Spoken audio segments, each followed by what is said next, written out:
questions, and listen to their stories as we talk about kennels and dogs of the past and present. Hosted by one of the game's most respected kennels, with over 40 years in the hunt, going hard Kennels Twin 1 and Twin 2, dogs like Champion of the GRAT, the very first champion off Grand Champion Mayday, the Dog of the Year, and Register of Merit. Champion Pretty Mama, two-time Best in Show and two-time Gamest in Show. Going Hard's Bay, Register of Merit down to Champion What a Day, Champion Gus, Champion R.I.P, Champion HELLAVA.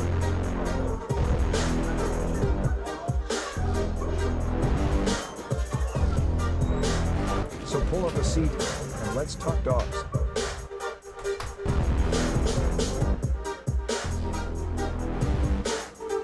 Let's talk about pit bulls. The history, the breeding, the maintaining and feeding, and the controversies surrounding the great hunts. Come interact with the legends, and ask questions, and listen to their stories as we talk about kennels and dogs of the past and present. Hosted by one of the game's most respected kennels, with over 40 years in the hunt, going hard Kennels Twin 1 and Twin 2, dogs like Champion of the GRAT, the very first champion off Grand Champion Mayday, the Dog of the Year, and Register of Merit. Champion Pretty Mama, two-time Best in Show and two-time Gamest in Show. Going Hard's Bay, Register of Merit down to Champion What a Day, Champion Gus, Champion R.I.P, Champion HELLAVA.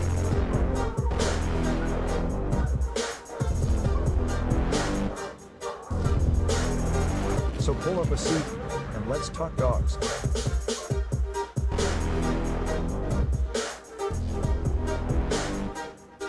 Let's talk about pit bulls.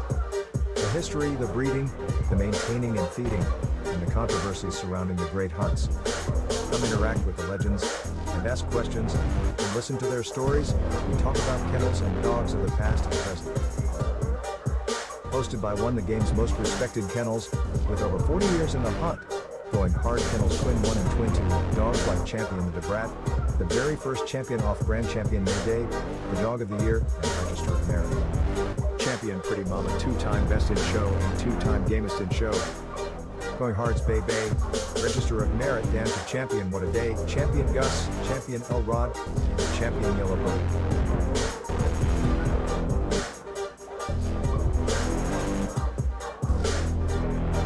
So pull up a seat and let's talk dogs.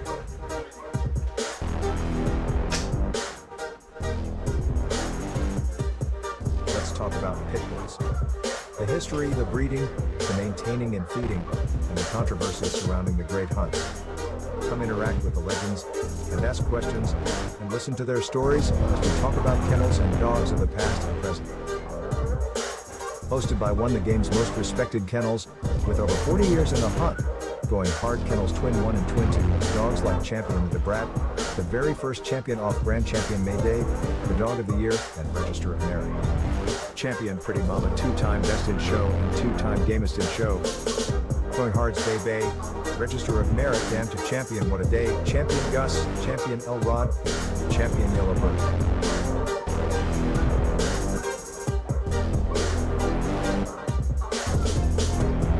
So pull up a seat and let's talk dogs.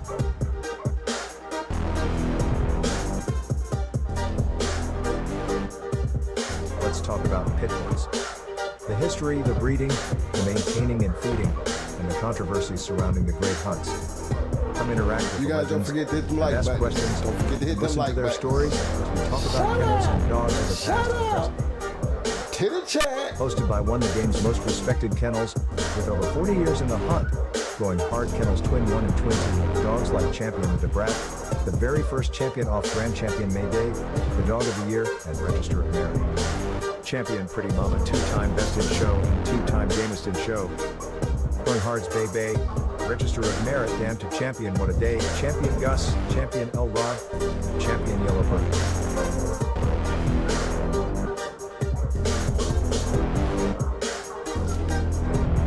So pull up a seat and let's talk dogs.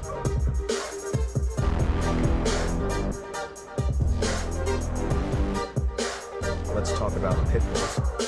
The history, the breeding, the maintaining and feeding, and the controversies surrounding the great hunts. Come interact with the legends, and ask questions, and listen to their stories as we talk about kennels and dogs of the past and present. Hosted by one of the game's most respected kennels, with over 40 years in the hunt. Going hard Kennels Twin 1 and Twin 2, dogs like Champion the GRAT, the very first champion off Grand Champion May Day, the Dog of the Year, and Register of Merit. Champion Pretty Mama, two-time Best in Show and two-time Gamest in Show. Going hard's Bay Bay, Register of Merit, Damn to Champion What a Day, Champion Gus, Champion L-Rod, Champion Yellowbird.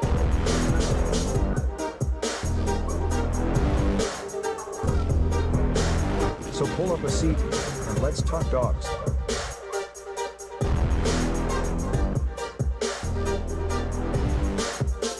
Let's talk about pit bulls.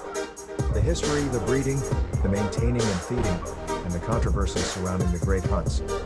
Come interact with the legends, and ask questions, and listen to their stories as we talk about kennels and dogs of the past and present. Hosted by one of the game's most respected kennels, with over 40 years in the hunt. Going hard Kennels Twin 1 and Twin 2, dogs like Champion the GRAT, the very first champion off Grand Champion May Day, the Dog of the Year, and Register of Merit. Champion Pretty Mama, two-time Best in Show and two-time Gamest in Show.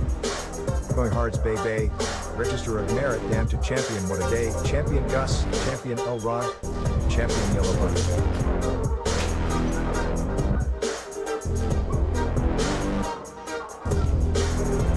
So pull up a seat, and let's talk dogs.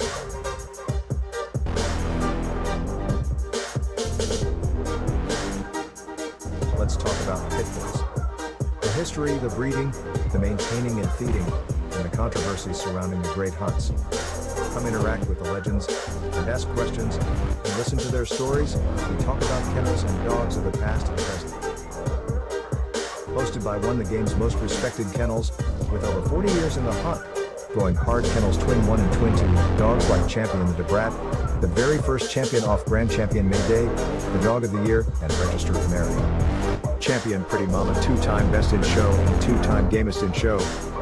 Going hard's Bay Bay, Register of Merit, Damn to Champion What a Day, Champion Gus, Champion L-Rod, Champion Yellowbird.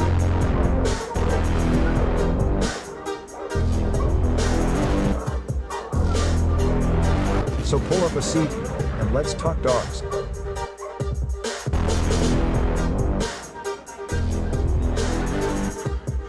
Let's talk about pit bulls. The history, the breeding, the maintaining and feeding, and the controversies surrounding the great hunts. Come interact with the legends, and ask questions, and listen to their stories as we talk about kennels and dogs of the past and present. Hosted by one of the game's most respected kennels, with over 40 years in the hunt. Going hard Kennels Twin 1 and Twin 2, dogs like Champion the GRAT, the very first champion off Grand Champion May Day, the Dog of the Year, and Register of Merit. Champion Pretty Mama, two-time Best in Show and two-time Gamest in Show. Going hard's Bay Bay, Register of Merit, Damn to Champion What a Day, Champion Gus, Champion L-Rod, Champion Yellowbird.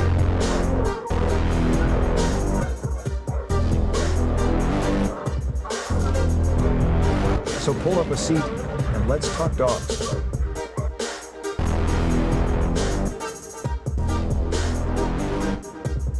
Let's talk about pit bulls. The history, the breeding, the maintaining and feeding, and the controversies surrounding the great hunts. Come interact with the legends, and ask questions, and listen to their stories as we talk about kennels and dogs of the past and present. Hosted by one of the game's most respected kennels, with over 40 years in the hunt. Going hard Kennels Twin 1 and Twin 2, dogs like Champion the GRAT, the very first champion off Grand Champion May Day, the Dog of the Year, and Register of Merit. Champion Pretty Mama, two-time Best in Show and two-time Gamest in Show. Going hard's Bay Bay, Register of Merit, Damn to Champion What a Day, Champion Gus, Champion L-Rod, Champion Yellowbird.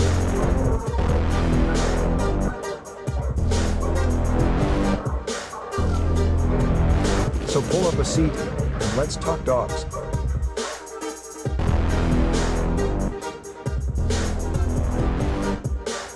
Let's talk about pit bulls.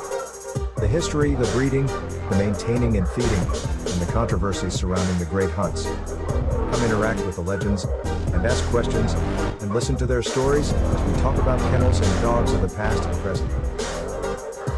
Hosted by one of the game's most respected kennels, with over 40 years in the hunt. Going hard Kennels Twin 1 and Twin 2, dogs like Champion the GRAT, the very first champion off-brand champion May Day, the dog of the year, and Register of Merit. Champion Pretty Mama, two-time Best in Show and two-time Gamest in Show. Going hard's Bay Bay, Register of Merit, Damn to Champion What a Day, Champion Gus, Champion El Rod, Champion Yellow Bird.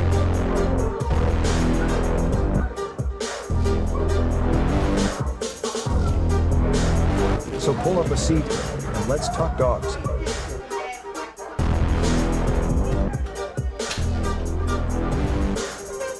Let's talk about pit bulls. The history, the breeding, the maintaining and feeding, and the controversies surrounding the great hunts. Come interact with the legends, and ask questions, and listen to their stories as we talk about kennels and dogs of the past and present. Hosted by one of the game's most respected kennels, with over 40 years in the hunt. Going hard Kennels Twin 1 and Twin 2, dogs like Champion the GRAT, the very first champion off-brand champion May Day, the dog of the year, and Register of Merit. Champion Pretty Mama, two-time Best in Show and two-time Gamest in Show. Going hard's Bay Bay, Register of Merit, Damn to Champion What a Day, Champion Gus, Champion El Rod, Champion Yellow Bird.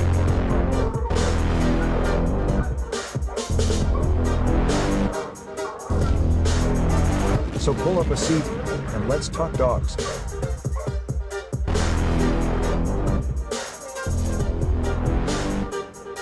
Let's talk about pit bulls. The history, the breeding, the maintaining and feeding, and the controversies surrounding the great hunts.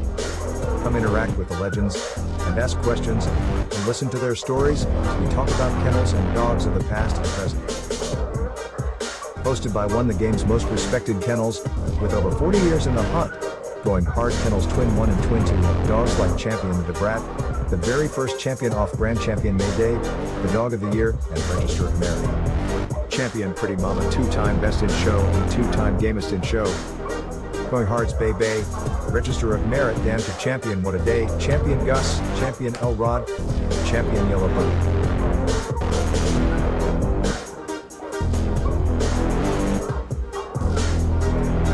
So pull up a seat, and let's talk dogs.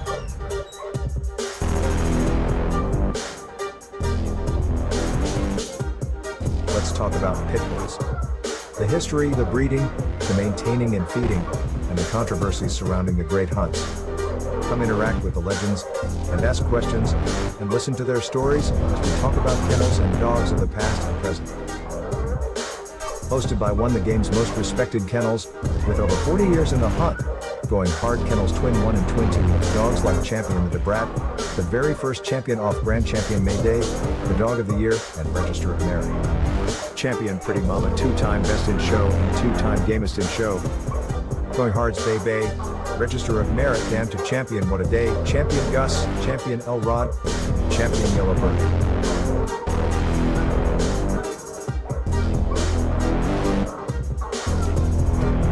So pull up a seat, and let's talk dogs.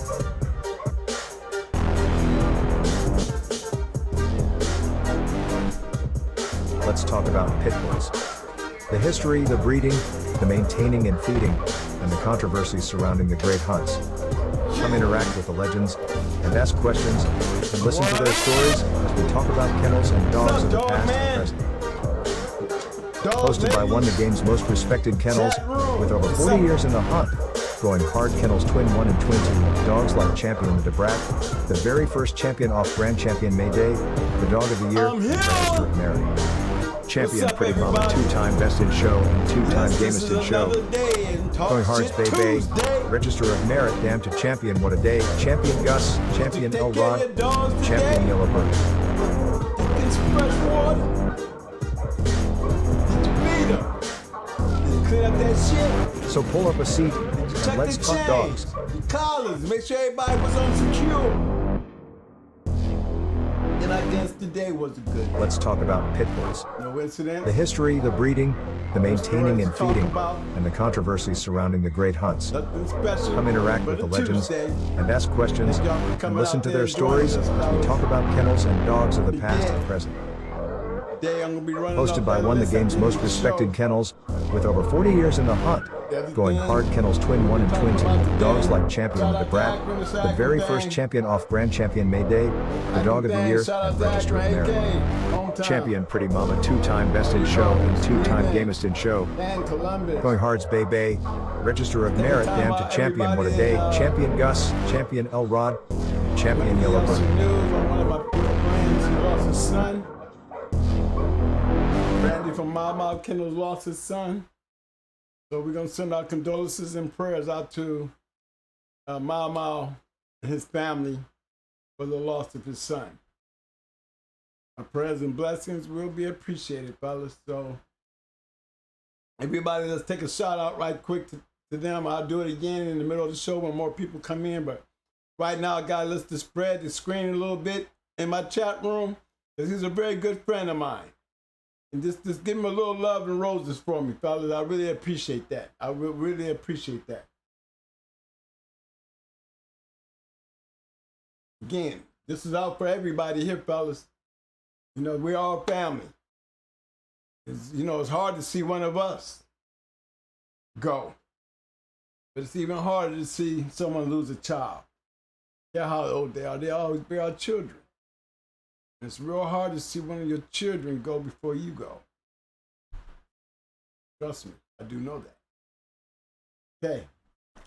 As you see, the topic of the day is going up into that Detroit zone. Yes, sir. That Detroit zone. A lot of us Akron fellas probably got a whole bunch of stories that we can share about our times up in Detroit, running around with them guys up there. Michigan, Flint, Saginaw, great area. Toledo, Dayton. These were dog mans up in them areas, fellas. The one in particular we're going to be talking about today, and that's True Colors.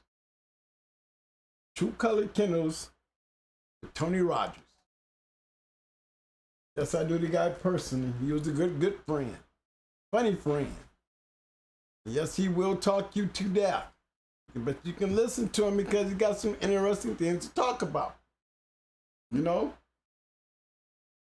It's not always, it was basically, to me, it was always about dogs. But sometimes things happen outside the box that related to the dogs was always things to talk about. You know, we always experienced some crazy moments with Tony. Those who know him well will tell you there was never a dull moment with Tony. You know, a little funny ass crack that we would have would be like, you make a bet with Tony, you better stand by the door if you win. Because Tony will do the invisible man on your ass. Can't do nothing but get mad at him, but this is what you know about the man, then you know how to deal with it. And inside that box, I'm gonna tell you guys, I may be wrong, but in the guy that I knew, the guy matched more dogs than anybody I knew. And that's the truth. And necessarily always have to be True Colors dogs. You know, he would do a lot of conditioning and a lot of handling of a lot of other dogs. So when I say, you know, there's a lot of matches, you can go out there and look in them old books and you'll see the kennel name, but you'll also see handled and conditioned by True Colors. The man lived in the box. The man was the box. We talk so much about Kenny Allen and Floyd Boudreaux and Tom and they dog, but we all ever get around to like Eminem and them, you know, the Masons who's family oriented, great dog men. You know, we have a few of them out there, but I'm talking about the major ones like McNasty, the Abrahams, Eminem, and them. And then you had that long running Tony Rogers. I noticed everybody had a team but him. He had a hood. He had a hood, and anybody who wanted to jump on his bandwagon to follow, because he was definitely somebody worth following. He stayed active, so that kept us active. You know what I mean? And he had a lot of good moments, great moments. You know? So My tribute today is going to be about Tony Rogers. Not the Tony Rogers outside the box, but the Tony Rogers that those who had the privilege of knowing him and to see the way he would move around that box like a pit general, had some of the baddest handles, seen some of the greatest handles, seen some of the smartest moves that you can ask for from anybody inside those walls. And he made it a good show. It's very colorful, very funny. Knew how to get serious, but knew how to get the best out of what he was doing. He was a very good guy, very intelligent inside the box, very intelligent. And for those guys up there in those areas who had the privilege to know him and see him, I have to salute you guys because you know like I know. You know, when you lose somebody like him, you know, it leaves a good feeling, not a sad feeling. It leaves a good feeling that you had the opportunity to know that guy. That's why I want to salute those guys who had the privilege, you know, in those moments, the colorful moments, to sit back and enjoy True Colors and his dogs. Okay? Good thing to talk about. It's concept. Let's talk about, let's see. What was Tony Rogers' concept? Remember how we looked at Ricky Jones and, you know, they had this thing about him? Well, I'm going to tell you, when I talk about True Colors and you try to break him down to see what was his frame of mind, what was his mind frame, what was his mind thinking, and the way his approach was to this dog game, I can tell you this. I don't think there was nobody, really, I don't think there was nobody more serious than Tony Rogers. I don't think it was too many people more serious than him. Because, well, no, I don't see, I mean, we all at a point came to a time where we were all active. But when I say active, I'm talking about very active. You know, this guy could do it every week, every month. It necessarily always had to be his. But you can guarantee you, like I said, every week, every month, as long as I can remember, there might have been times he took a break, maybe been times where he was sick, maybe been times where he got, you know, he was in the hospital. But other than that, that man was the Don King. The Don Donna of doing the shows. He was the Don Donna of the shows. He could bring some good shows together. He can make a lot of good things happen with those dogs. And he was a showman. Definitely a showman. Great storyteller. Great storyteller. You know, and you didn't have no choice but to give him the floor because Tony had a way of taking the floor. Okay? So we're going to get into that Tony more. His mindset and the way he used to think. For guys who used to talk to him, I have many talks with him. He was more of a dog man than he was ever a breeder. He can tell you about many things, about many yards, lines, whatever it took. He can tell you those things. And he could tell you with expertise. But the thing that I like to hear him talk most about that he did not talk about to a lot of people, and even he said that, was his general approach inside the box. His approach, his mind frame. His mind frame. His connection to the dogs. Dogs that, you know, that he probably didn't have a lot of time with outside the time that he spent with them during the keeps. He was so smart that he could take something out of a dog that he's seen that was lacking, join the heat, and perfect it by the time he got there. He could read a dog very well. He was so smart that he could sit there and look at a dog in 2 or 3 minutes and know how to handle that dog. He would know. His gentlemanship inside the box was showmanship. Showmanship. The man could snatch a dog from the bottom with one hand, get him out of trouble so quick. I've seen some of the prettiest handles done by Tony Rogers. I learned a lot of handle moves by Tony. Watching Tony, I learned a little trick about in the corner why, I kneel to this very day. I kneel with one knee down, with my dog tucked down in between my legs. Learned that from Tony Rogers. Tony Rogers. See, his way of doing things is he didn't have you focused on him in the dog.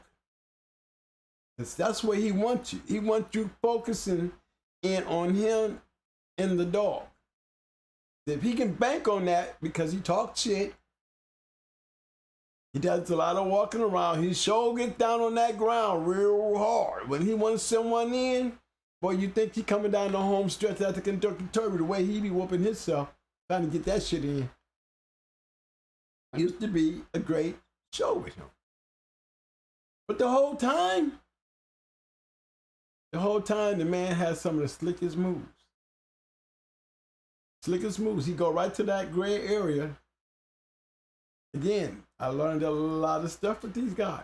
They take you right to that gray area where they're almost being wrong with what they do. But if they got you so constant, everybody else concentrated on his antics and his behavior and the fun that he has when he's playing, you never catch the little sneaky shit that he did. That was what was so great about him. Shit. He'll call a fang and swear up and down there's a fang. Ain't nobody seen no fang but Tony. Just to get the handle on the dogs. Get out of this shit. Get out of this shit. It was funny. It didn't find a fang. Let him go. But it was just the point. He changed. Wherever what was going on, he had tricks that he would pull. It made it always a good show for us. Like a learning experience. And he was definitely a man who done a lot of dogs. And I'm telling you, when I say he done a lot of dogs, I say again, and I'm going to say this, may be wrong, but I'm telling you fellas, this man matched more dogs than anybody I ever seen. If he wasn't handling a true colors dog, he was handling somebody else's. Everybody. Young boys in particular. Their money was safe messing with Tony. Not all the time, but most of the time. And that's where he picked up his legendary status even back then. He was a legend when he was alive. He was a good dude when he was alive. And when I say these things in the respect of we stay within the 4 squares. And when we step out the 4 squares, then we can talk about his personal life. Then you probably gonna have a bunch of guys come out and say a lot of shit. And they would probably be right. But that's not what matters to me. Again, remember what I always said. The respect is in his legendary status didn't come from what he did outside the box. It came from what he did inside the box. And he was one of the best inside that box. Definitely for young guys who didn't really know dogs, he was always a helper. He never had problems helping anybody. You know, you can't say that everything was in dollars and cents. You know, sometimes it was just in word. And dealing with Tony, that, you know, word goes a long way. But you have to have the respect of a person to expect those words to matter. I mean, especially when you're talking about a guy who comes off the streets of Detroit, who literally, y'all, that's all he did for a living. He was a 150% dog man. Bad side, good side, wherever how you want to take him, he was all dog man. All dog man. Just imagine the situations we all been in at times, man, and him included. That, you know, getting caught up in raids and things like that, and the next thing you know it, you know, it never shivered or wavered a damn thing about Tony. He back in there on Monday, getting one ready. So definitely gotta have shout outs there. Him, and when I say them, I'm talking about the thems who kind of made their community up there. Big Rob Nooney, Gravedigger, Armin, Big Leonard. You know, these guys here, Joe and Nate, Nasty Pepper, Frank Bunce, all them boys. Them guys, we don't have them kind of dog men no more. Not in such a community that we had one. You know, I would even have to say Ohio became a part of that north heart of when we say that during that time period, some of the greatest dogs that y'all read about today came out of those areas. Chicago, we all fluctuated to the Detroit area because that's where it was. That's where it was for us. Detroit, Saginaw, Flint. Some of the baddest dogs, some of the baddest guys. You just, if you were into dogs during that time, you know what I'm talking about. The game was sweet. There wasn't no 83 now, or 84, 85. I would have to say around 87, all the way into the deep 90s. I enjoyed the ride of my life with Tony and that crew and that community, which led me all over the place anyway. You see, I've been everywhere. You know, I stopped in Detroit tonight to talk about Tony Rogers. You know, it's too bad that we don't have a lot of guys out here that they'll go after the show and you'll hear all the good things that, you know, that I would like to hear on the show. You know, so if there's any guys out here that's inside the chat, the new Tony and had his run-ins with Tony and his experiences with Tony, I'd like to hear from you guys. For you listeners that didn't ever make it to the chat, that you might see this thing tonight, tomorrow, hey, go to the comments and then let us know your experience with Tony Rogers. We're always hearing about the guys talking, but this is one guy that if you was in the dogs and you had a chance to look inside the closet of our world, then you knew who Tony Rogers was and you had some type of experience with him, because there's not too many people who met the guy who didn't. You know, I'd rather hung around Tony than I'd rather hung around everybody else, because Tony was always up to something. Always binging around, bing, bing, bing, bing, bing, bing, bing, bing, and talking shit. A hell of a dog man. Okay? Now, his mindset on how he conditioned, it's a secret to me. It's a secret to me because it was like I don't think too many guys ever sat down and actually went through a keep with him. Because it was an everyday life for him. What's most of us, it was not an everyday life. We know we had lives to move on. We had works and things like that. Tony Rogers, that's all he had. You know, he made some moves to the streets and things like that, but that's not what he did. You know, what he did was dogs, flat out, flat out. He's always conditioning a dog, always conditioning some dog, and that's what all he did. You know, he might have been times and moments, but the man moved in such a weird way that you can never ever tie him down to know when he was working one.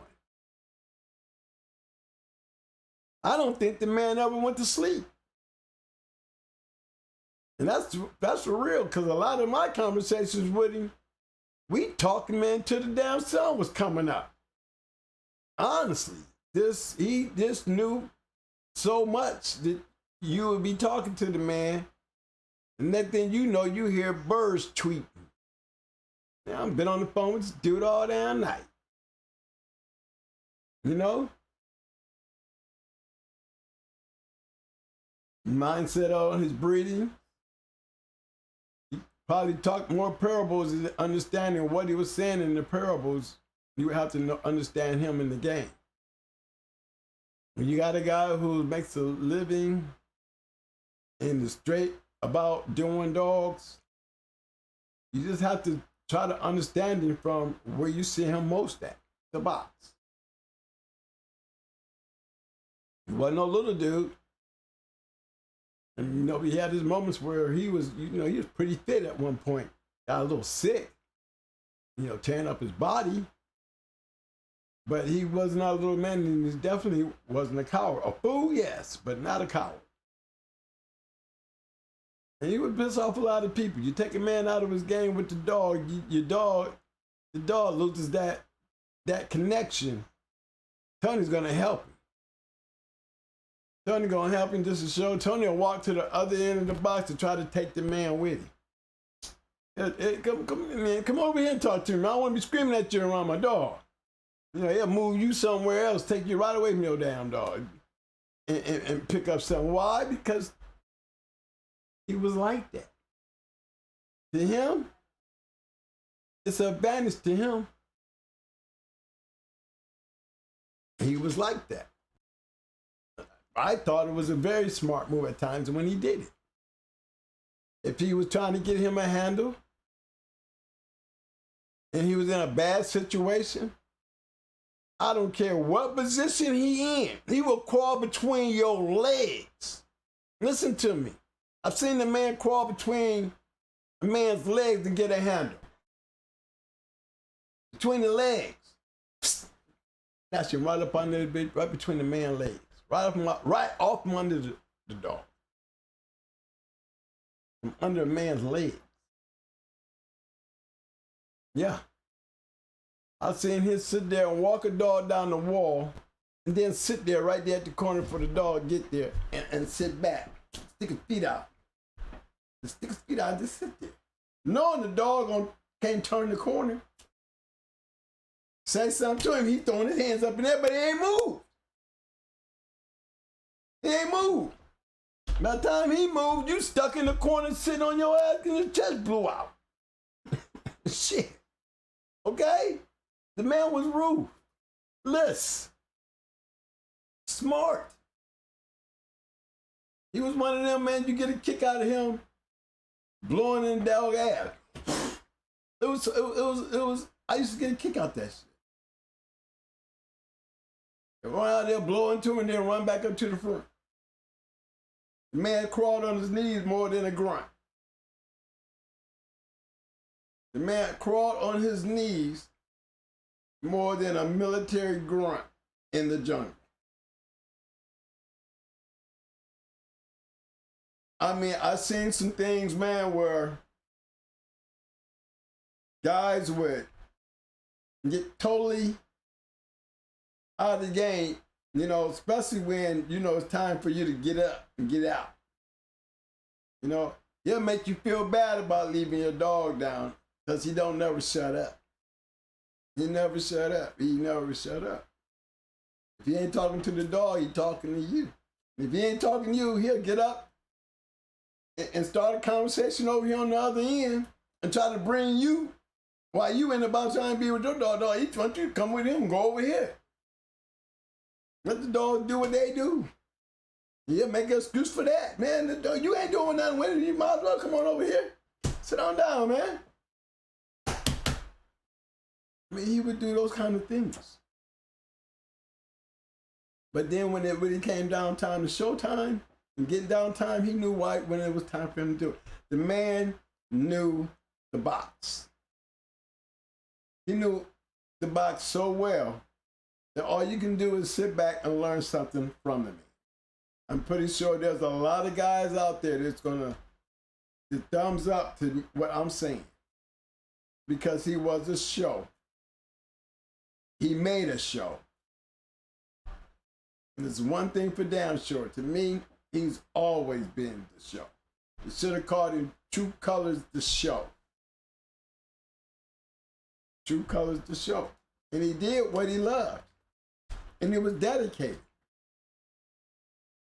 I just always used to think, man, that, you know, if I could have kept my mind more on the Tony inside the box and not the Tony outside the box, you know, I think I could have learned a lot more as far as being able to know his movements, where I could have been able to stand closer to him and seeing the work that he really put into those dogs. Because there's going to be a lot of guys out there that are going to say, we knew Tony. But I want to know the guys who ever had the opportunity to even tell me, when did he ever find the time to get to condition as many dogs, get those dogs ready to do all those shows that he was involved in. That's the big old question mark for me. You know, because this guy must have didn't never go to sleep. I'm telling you, the man must have didn't never go to sleep. And if he did sleep, I couldn't tell you when. I know I've been on the road with him before, and he does sleep easy. But all in all, the man moves around, and we've had some long nights, and like I said, I always wondered how you could do that many dogs. Never seen him do one conditioning. I hear him talk about conditioning, but I never see him break it down as far as his philosophy to conditioning. When I used to talk to Tony, you know, and we got down into those things, I didn't have to ask questions, because he's always got control of the conversation. You know, Tony goes from here to there, there to there, and you got to read and understand what he's talking about to really catch the point that you're looking for if you really did have a question. And one of my questions that I never really got a true answer to is, how was he able to bring those dogs in such good shape? Without, you knowing, the time that he's taking in to do that, which it does take time. So I know he used roids because he told me he used. But he also believed in getting the best out of a dog, as much as you can out of a dog, when it's free. Anybody made that a point to be made to me coming up in the game, it was the Detroit boy. Tony Rogers in particular. Because he played hard, he conditioned hard, and he expected hard dogs. He could read a dog, he can tell you a great dog to a bum. And you can have a dog that you thought was on top of the world, and Tony would tell you, no, the dog is not all that. Now, whether he's trying to do that to ring your bell, no, he's not. Tony was really blunt and straight. And if you didn't believe him, then take that dog and come back and go into him. That's how it was. That's basically how he was. Said your dog was trashed, and you go into me, and I will show you. That's how he was. I remember Outrage. I remember my boy from Akron made him a grand champion, but he made him a grand champion with a good dog. You know, we were surprised the Outrage was that good. A lot of people used to think the Outrage was average, but Outrage was more than this average dog to become a grand champion, especially in that area during that time. And because of Tony's antics and his behavior and the funny things he used to do, I think a lot of people didn't take him serious for a long time. They just started taking him serious, you know, in the later part of the 2000s. Me, when I can tell you, he down there went 12 years straight going wild. Pick up them old books, see for yourself. Got them old books, you'll see him in there. With every edition. Every edition, you're going to see him in there more than once. You'll see him in there all the time. So he kept a lot of his guys, he kept a lot of his guys active. The Dun Dunner, I can't even call him Don King, because he was bigger than Don King to the dog game. I think he was I call him the Dun Dunner because he got shit done. You know? I don't think I could believe 12 words come out of his mouth outside the box, but believe every word that come out of his mouth in the box. Because there's nothing in that box that man hasn't done. And he is definitely a great loss to see him die, you know, so young, because he was young. But it's just the way he died. We talk about Kenny Allen. Talk about a couple more other people that died during, you know, in their last days in the box. But you know what? I think that was the only place that he would rather be. You know, he had other problems with his life, but I don't think those other problems really affected what he did once he touched them 4 walls. I have to give it to Tony. You know, like I said, his words and things that he did outside the box is no comparison to the true dog man that he was in the box. And that's what I'm going to ride on. And that's what I'm going to continue to be always loyal to. Always loyal to that fact that, you know, I wanted to be a dog man just like Tony Rogers. If I wanted to be a dog man like all of those guys. I told you guys, every one of these guys, I have a part of them in me. Every one of them. I had some type of relationship with all these guys at some point. And when it comes to Tony, I think the biggest thing that I ever had about him was I wanted to be just like him and be that confident into, you know, putting in that kind of time and work to do something you love and was still able to do it. Now, my life wasn't adjusted like his. You know? I mean, when he put it all on the line, you know, if he don't win, he can't survive.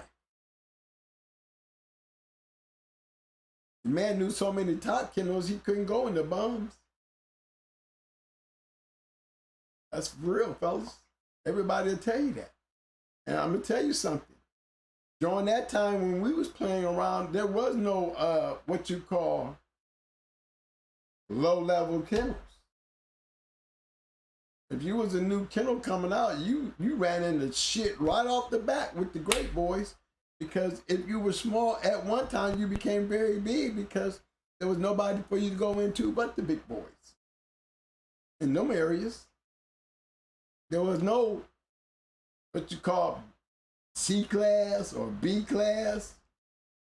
That area was A class. Everything about that area was A class. And Tony Rogers was an A class dog man. Okay? We're going to go over and look at some of the dogs too. No, we can't remember. We have very little, because you hear people have stories about Tony, but have you ever actually had a all-out interview with Tony Rogers, I would love to have heard it. Okay? If anybody ever sat down and literally talked to Tony Rogers about his conditioning. Has anybody ever sat down and talked to Tony Rogers on how he called his dogs? I mean, the man was hard now because, like you said, always said, I try to get the much out of a dog as I can for free. If you don't understand what that means, take time in the game a little longer and it'll come to you and you'll figure that out. Because you hear me saying that same statement. So when you hear me saying that same statement prior to now, me telling you this is a statement that Tony would say. Get as much as you can out your dog that you can for free. So you know what it looks like when you put your money. There's no way in the world you might as well go down into the sewer and check the sewer when you ain't got nothing to lose. It's a free look. And that's how he rolled. And if he seen something he liked, he was going all in. It wasn't nothing to see him do a game test in a match. Game test is shit matching. Right off the back, I game test, I go into a 2-time winner. He don't care, he's trying to get something hooked. That's how it was with him. He didn't care. All he got the dog on, he's on. But you best believe before he got that dog on, that dog had been through a regiment of shit. Because if you're a dog man every day, you check his shit every day down. Ain't nobody walk down the street and talk shit to you without you saying something to it. He gonna bring your ass up into that yard and give him a free look. And if you catch him on a good day with a couple people around, you might catch an OTC. You know? He was one of them kind. The man probably had more 1-time and 2-time winners. I ain't even count on the champions. I'm talking about just the 1-time and 2-time winners. This man has put literally through his hands inside them 4 square walls that I know, to me, and I've been around, there's not too many guys can say they've done that. I got all my boys up in Detroit. Y'all all got to agree with me. Y'all might not even like him because of his behavior, but you got to agree with me. The man put down more dogs than any dog man that I know. He was more active than any dog man that I knew of. And I'm telling you, we were some pretty active guys back then. Wasn't nobody more active than True Colors. This is why we're talking about True Colors today. Because legendary moments, we never really get a chance to talk about him, and he left us too soon to get the full story. You know, all we're going to be able to do is with the people who had an opportunity to know Tony and meet Tony and hang out with Tony and had them long talks with Tony, as myself. And as I said, even with me growing up right there with him, talking to me on the phone many days, just talking. And I'm going to tell you, I ain't never learned a damn thing from him. Not that. You know what he always would point back? You remember when did you remember that move I did when this is what he's gonna tell you. Do you remember that move? Yeah, you know what, yeah, in that show right there, yeah. Remember that move? Did you see how I made the approach? And then I stepped back, and then I stepped up on him, and then I stepped back, then I swept in there and snatched him up out of there. If you know that, I was bumping the dude. I was bumping. That's what I was doing. I'm bumping. He's telling you. If you didn't see it, but you can remember, then you can remember what he's talking about. Was you there? Yeah, I was there. Yeah, remember that. Now watch this. Do you remember this when I did this and I did that and then I did this and I did that? Yeah, there was a reason why I was doing that. And then sit there and talk about what he was doing. And then he'll tell you, man, about that shit. All that, you know, he sat up there, he wants to stand around and act like he was blocking me. He would sit there and tell you that. But he would not sit there and say, well, look, you take A and put with B and then you take B and you stir a little bit and you can have C. He never was one of them. Tell me one time, one guy that he ever sat down there and told you how he even fed a damn dog. Tell me one time anybody ever went out there on the yard and helped him clean his yard. You know, for a guy that was out all the time around everybody, did anybody ever get a chance to go to True Colors yard and help him clean up? That's a good story to tell. Because imagine walking down through there with him, listening to him talk. He'll walk by a dead chain space and tell you about the last 3 dogs that was on that chain spot. For real. I can tell you about the last 3 dogs that was on that chain spot. Yeah. And he'll always tell you, a cur, you can never remember a cur's name. If a dog ever stopped on him or curled out, he could never tell you that dog. If you was to say, man, I stopped you, he probably wouldn't even remember the dog that quit. And if he did, he probably would play that role so well, like he didn't remember, that he don't remember. He do so many damn dogs that he can't remember. He used that line on you. But one thing about it, like you said, curs aren't meant to be talked about anyway. The only ones that want to remember them is the people, you know, the people who the dog stopped doing. Outside of that, you know, the dog is gone. You know, once they go, they don't have no idea who that dog is. You know, you can try to bring my memory up about some of the dogs that I went through that didn't make it on my team. It did, you know, ended up not making it back to the chain, and I couldn't sit there and remember all their names because it was no use to. Understood that clearly. Okay? Anybody in the chat room got any dogs that you know of, Tony's? True Colors, any dogs? Like I said, we can start out with Grand Champion Outrage. I think that was really one of the most, the dog that I remember. At first, when I met Tony, that's who the dog was. It was on the chopping block. He was nothing but a 4-time winner at the time.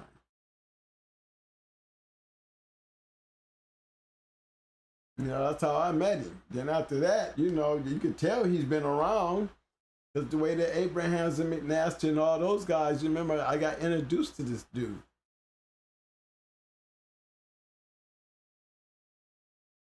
And he could talk that shit. He was just a real funny guy. Couldn't do nothing but laugh at him. Let's see, do they? I don't know if they even got outrages up in here. Let me see if they got Grand Champion.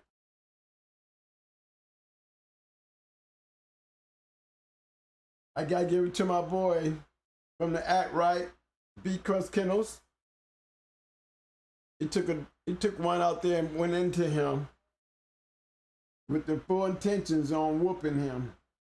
Even though he didn't win, he was a dog man and went after him. Yep.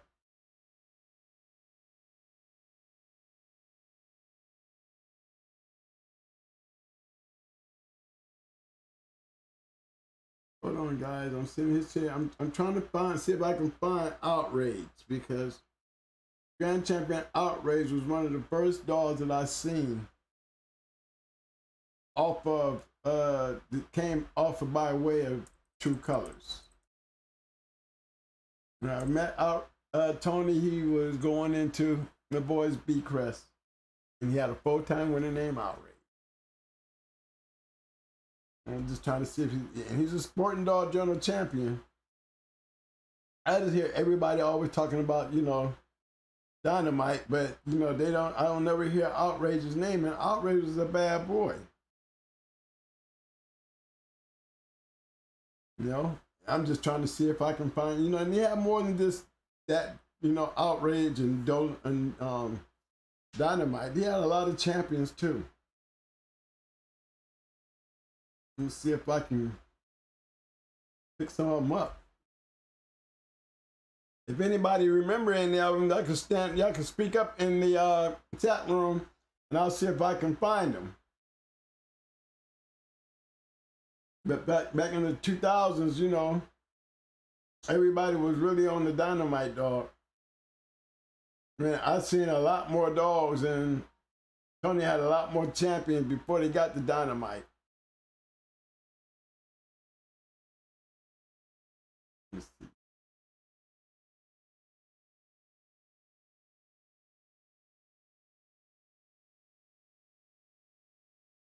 Did my chat give me my roses for Mama? Thank you guys for that. Shout out to my boy Mama for the passing and the condolences of that, man.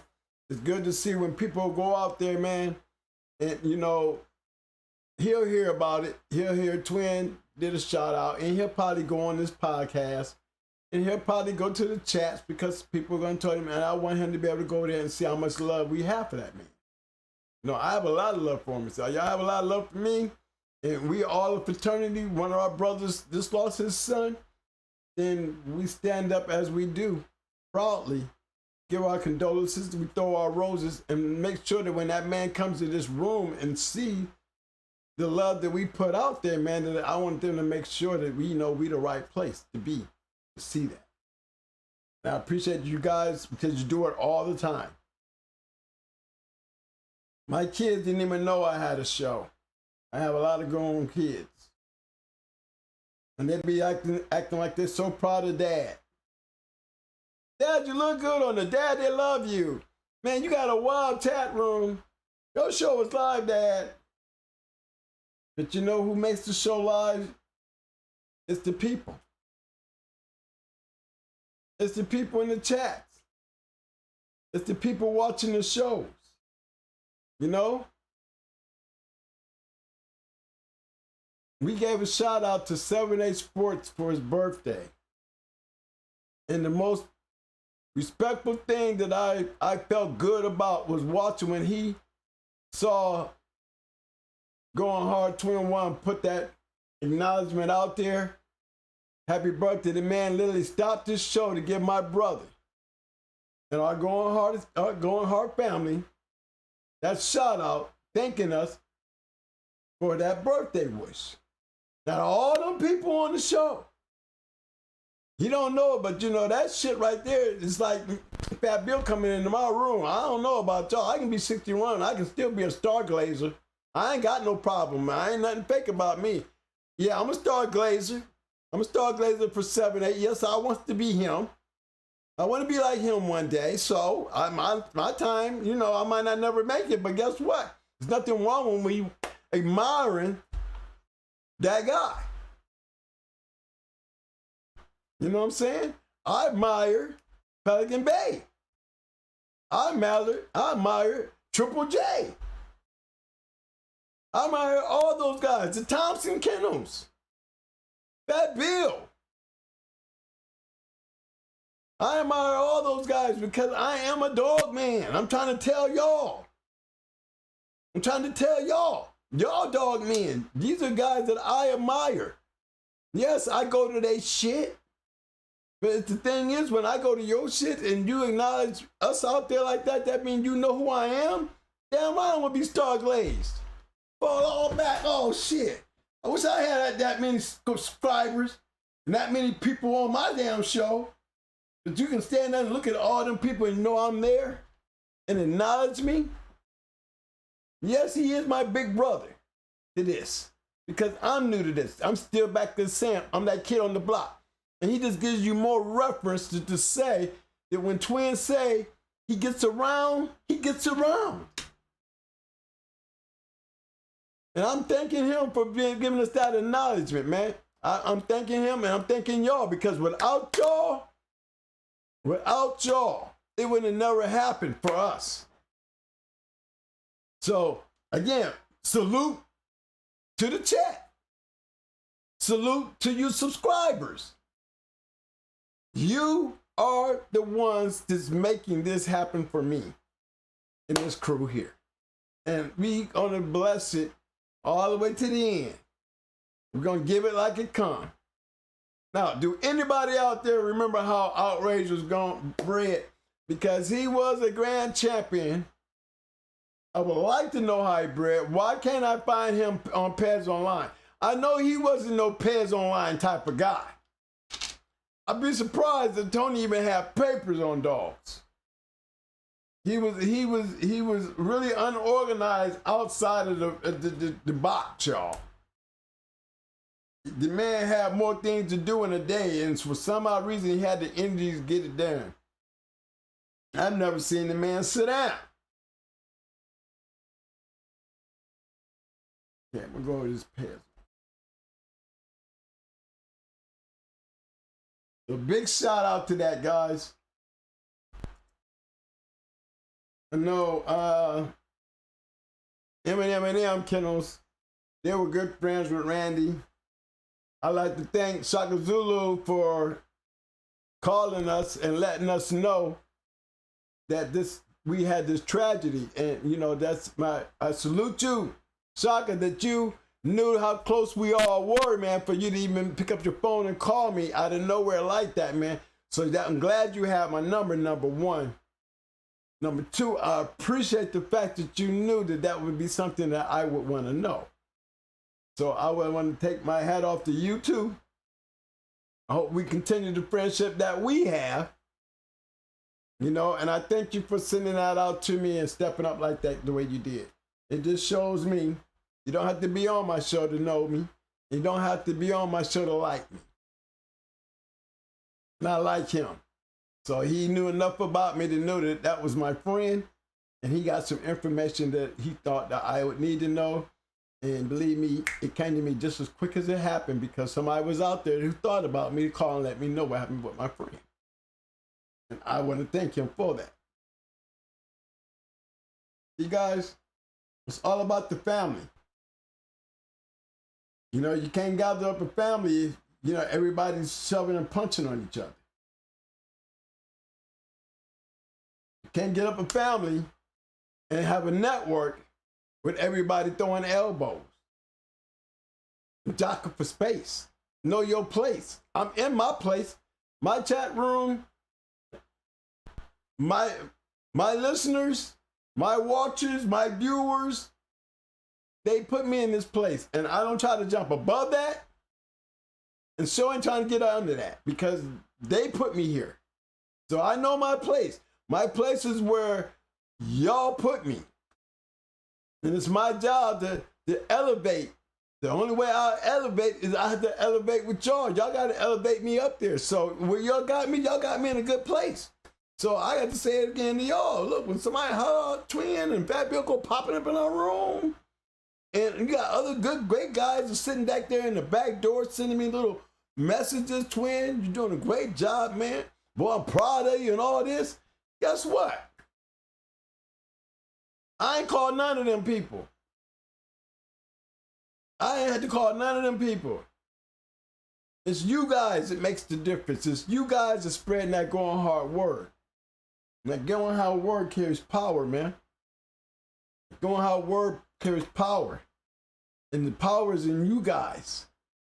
You guys making the big guys come look at us. You making the big guys appreciate us like we appreciate them.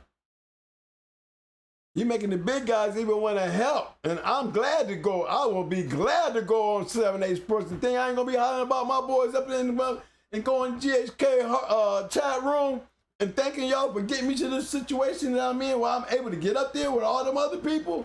Because I deserve a seat too. I know my time in this game. And yes, I do believe I deserve a seat up there to do an interview and talk to my people over there on 7-8. It would be a privilege of mine. I told you, I'm a star glazer. I don't mind. I would be happy as hell, like a kid in a candy store. Why? Why? Because honestly, it's what I want, and I believe I deserve it. I'm just as much as important to this game as anybody else.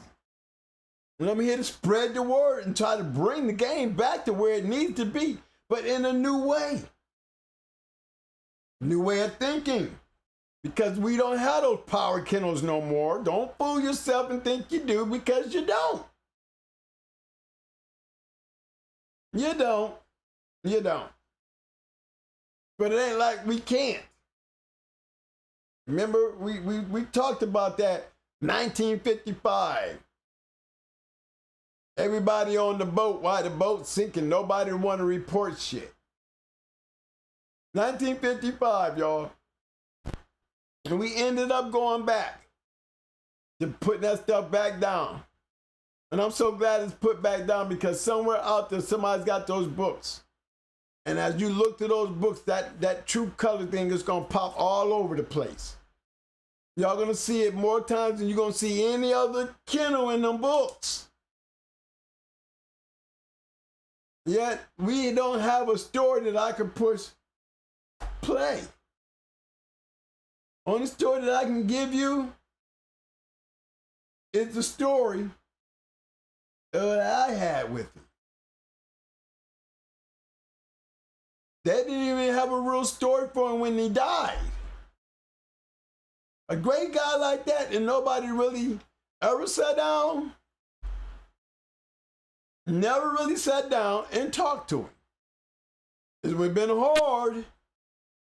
It would have been hard because you could never tie him down to a question. If you had a question, you could never tie him into getting that answer right out of that conversation.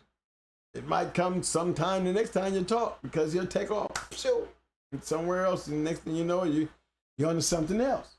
But just imagine, if there is an interview out there that anybody ever had with True Colors that talks about his thinking, the dogs he liked, the way he liked to breed, the way he liked to condition, the way he liked to feed, I want to hear about it.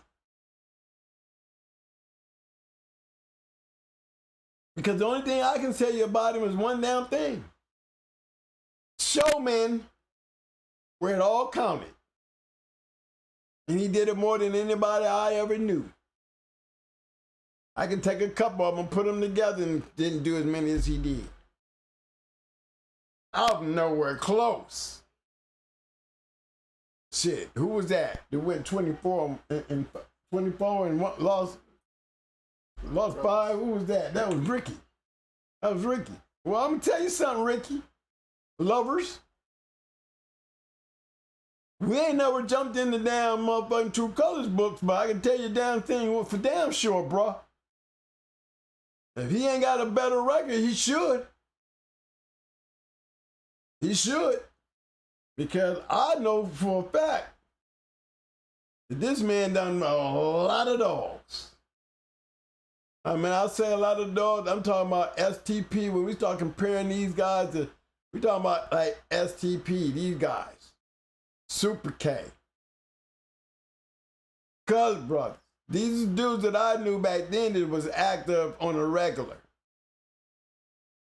Oh, Jay, you know, Jamaican Joe. Active guys for years. Stay busy. You know, these were real dog men. We ain't talking about no off the chains. We ain't talking about no backyard closet rules. We talking about all out the fraternity of dog men. Great dogs. I'm talking about you go to them books to start from 2000 and work your way back down to about 87. You're gonna see all the great dogs right in that zone right there. I mean, you're gonna see them all. Yes. Yes. Gravedigger, all them, Armin, all these dogs I've seen these dog men make champions with these dogs they had. But in the midst of all that, you never miss Mr. Rogers. I mean, he was at all the great ones. He was there when Doogie lost the Ram. He was damn near Rams every show. I think we was at Tony House when Ram got killed.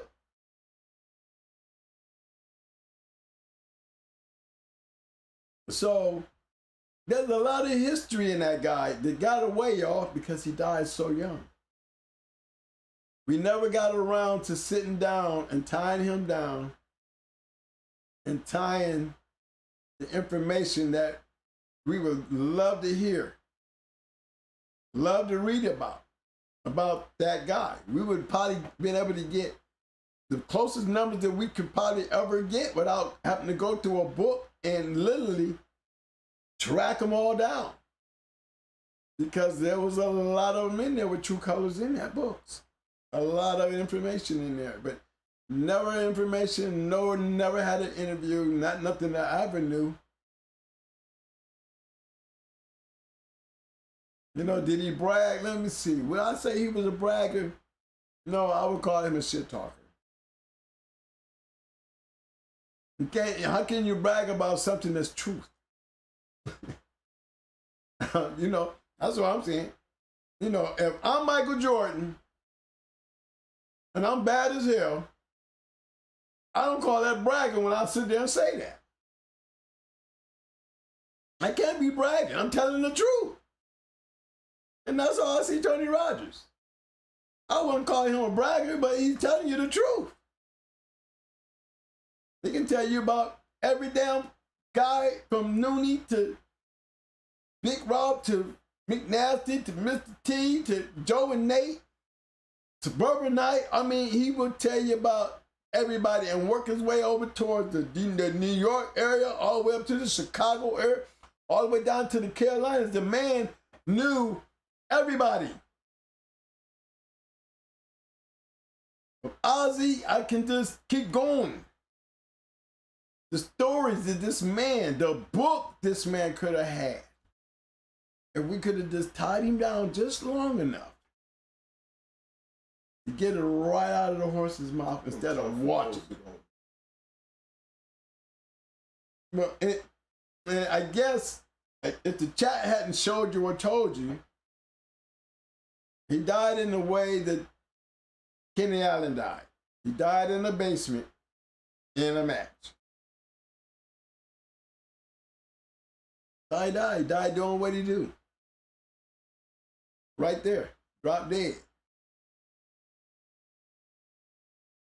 You know, it was a bad thing, but it was also a good thing because out of all the things that Tony used to do, what better way for him to go for me? Honorably to the game and not to those streets. That's what the best thing about his death, that he died doing what he loved. And with all the crazy shit he used to do to those streets, the streets did not kill him. Anytime some tried, but the streets didn't kill him. You know, he died doing what he loved. He didn't die cutting nobody's throat. He didn't die cheating nobody. You know, he didn't go off into no corner somewhere. He didn't OD on no drug. The man just died doing what he loved. A man that died doing what he loved, that we had very little information except for the several people. When I say several, I can be speaking of many people who had those encounters with him. You cannot even come up with the conversations that he used to have with them because there was so many, because he talked so much that you could not gather in the information, because when he talked like me, y'all, but 5 times worse, with all that passion, that love. I mean, he was 100%. I can't compare to him when it comes to passion. I can't. But I love him that much because of them. He said your dog wasn't shit. Right, if he said your dog wasn't shit, man, you better go home and get you some lockup and come back and show him. That's what you better do. And he'll be gladly to abide you to prove his point. He'll probably be sitting there telling you the whole time he's smashing your ass. I told you. And he's going to make a show out of beating your ass. Believe me, he's going to make a show out of it. He makes a show. Even when he loses, it's a show. He wasn't a sore loser. Things happen. You can't win them all. No? Have you ever seen a dog that I've ever seen him go down and ever thought that, you know, he didn't do his homework? Just in case anybody say, you know, the possibility was there. I'm going to have to tell y'all. You will not get me to believe it. I'm just keeping it real with you. You will never get me to believe you. Because everything that I've ever seen him do, and he went into some great guys, some big guys, some hardline kennels, and I'm trying to tell you, I never seen a dog that I would say, well, the dog wasn't in no shade. That nigga was probably running around doing so much shit that he didn't do, take the time out with this one. I never seen that happen. I used to think it could happen because he was so busy. Like I said, I never bumped into him, ran into him, even trying to tie him in. When it come down to things that I was doing, it was anything that I could do better. No. No, he would always say, Twin, was you here at this one? Yeah, do you remember this thing, this, and that? I said, yeah, well, this is what I was thinking, and I did this, and this is what I did. Well, how did you put this dog in such good shape? How did you know this dog would take some time in the conditioning? Well, to him, if he ever told you anything like, well, I condition all the dogs different, regardless of who he conditions, because he conditioned not only his shit, he conditioned everybody's shit to bought him a dog. If it was something he can get out of it, bring it over here and bring the cage with you. Okay? Now, I'm just upset because I can't even go on Pets Online, and I'm probably going to need you guys' help, because I can't understand, with all the champions that True Color has, I mean, none of you guys, including me,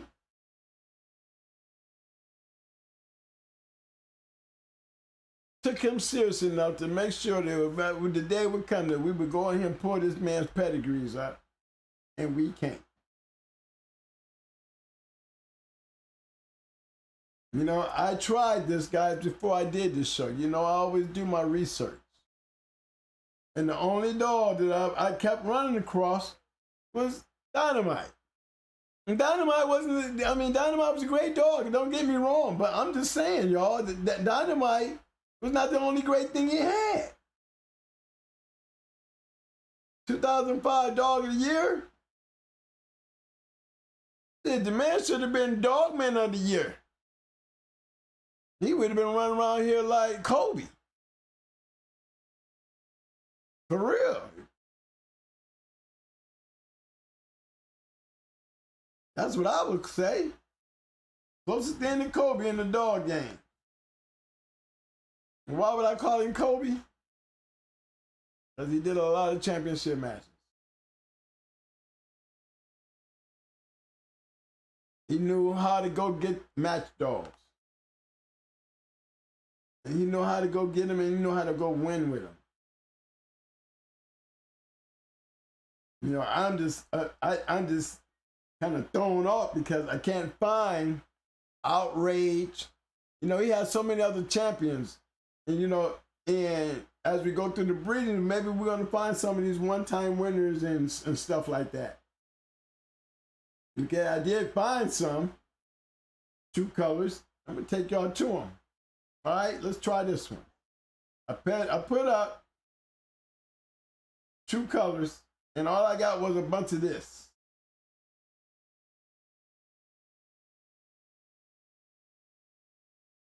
You see, we don't have nothing but one grand champion in there.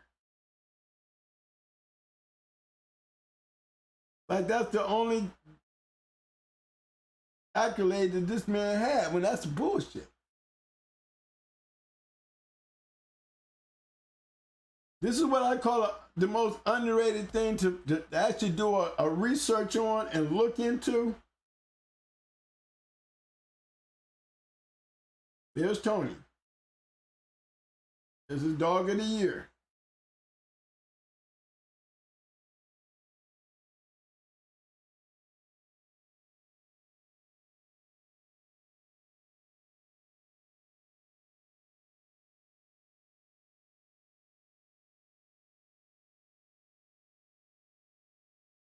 Last Dog of the Year, signed by Jack Kelly himself.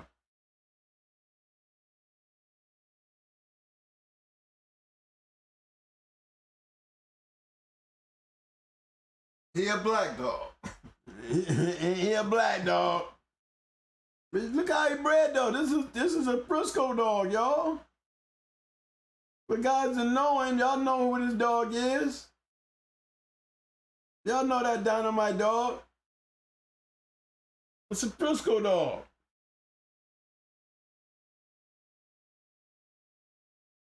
I think a lot of those dogs that he was getting was Frisco dogs. I think he had something going on with Tom, because Tom probably needed true colors, unless, you know, at some point, you know, he probably messed it up because he just didn't stick to doing shit the right way too long. I'm just keeping it real with you, Lord bless his soul. But no, he would take a good thing and fuck it up in the end. But it was good when it lasted, and I'm pretty sure, I guarantee you, Mr. Gardner didn't have no damn problem with him using his dogs the way he used them, because he was winning with his shit. You ask me, if he stopped giving them dogs, or having dogs out there that he can go out there and play with, probably when he stopped, you know, getting all them great winners that he was getting out of those dogs. Southern Bred. Just one-time winner. Dream, a one-time winner.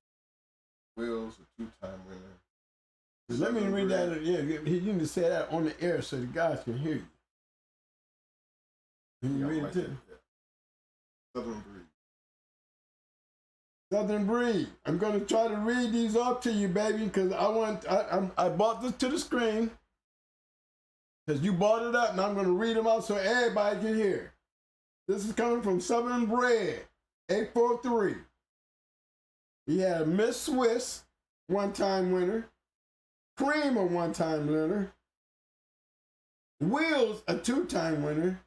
I think I got Miss Mayhem up here, okay? Yep, you got Miss Mayhem, a two-time winner, two-time best in show. And I really appreciate that, bro.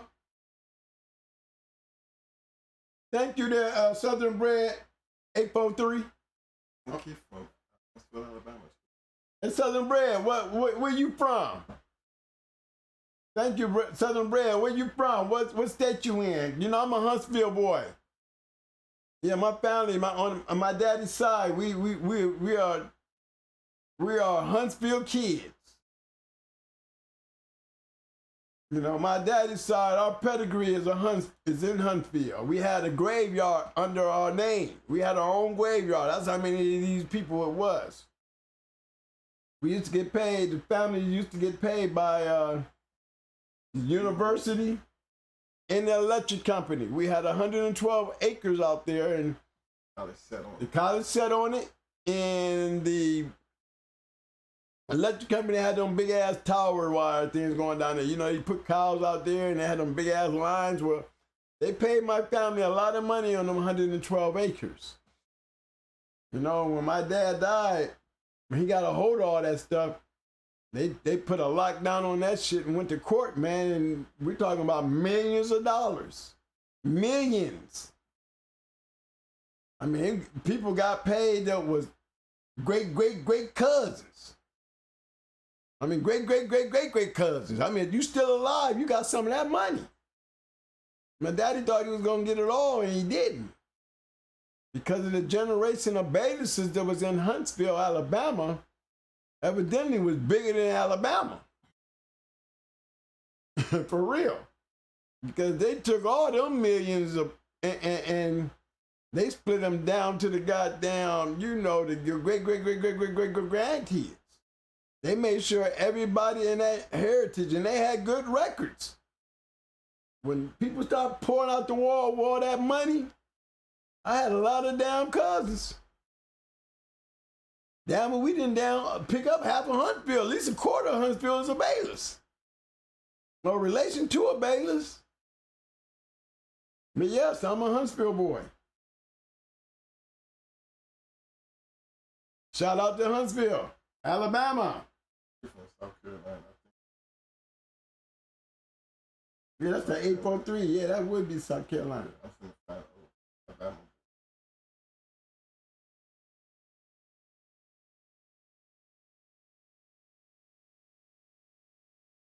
Hey fellas, hey, thanks for that there. I really appreciate that. See, I like it when somebody step up and say something, especially saying something good. I really did appreciate that. Way to go, bro.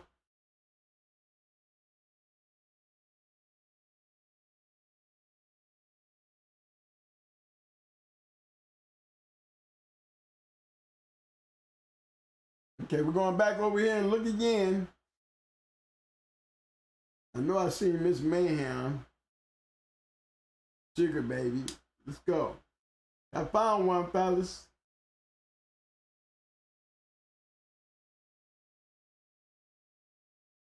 Found one.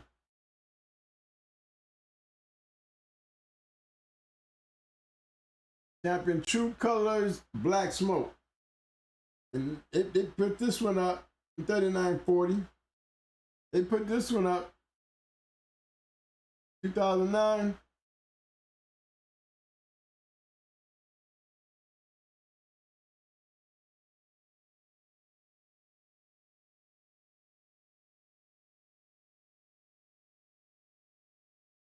Nice bread.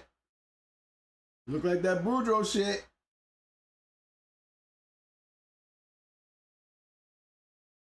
You know, I remember Soul to Soul.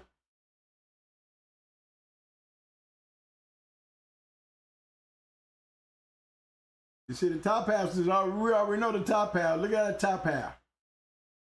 There's nothing about that top half that we don't know.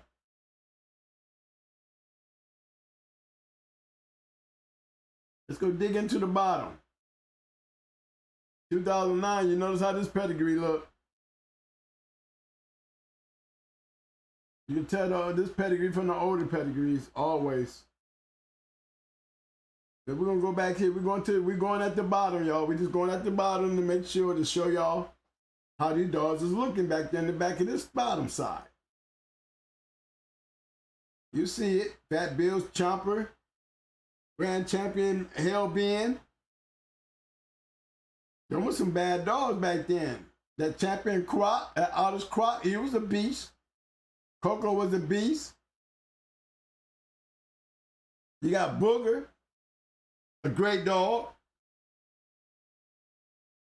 Look like it's triple bred Coco. That's just the bottom side. Remember we stepped back to go look at the bottom side. You know, remember I tell you, in every great dog, or every good bred dog, there's gonna be some shit in there. I just wanted to point out that it don't always got to look like this. As long as we get this as the results. Right here. It don't mean anything if this dog ain't here. If that dog was not a champion, would we be on this dog's pedigree? No. Now that he's a champion, now we want to see what made him a champion. Let's go look at his pedigree. Okay, that's what we just did, right? You see coming up with Champion Black Daddy. We can know Black Daddy's pedigree. We done seen Black Daddy's pedigree for you newcomers that don't know.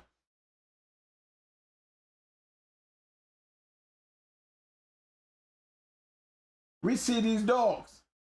We see these dogs bred in the many pedigrees that we went over in some of these champion and great dogs that we have gone over in just the short videos that we've done. We have looked at a lot of champions and we're still seeing the same results. Remember we used to talk shit about where's all the Eli dogs? Remember we never seen this dog. We never seen nobody pop up with this dog. We never heard nobody speak of this dog. But this is an Eli dog.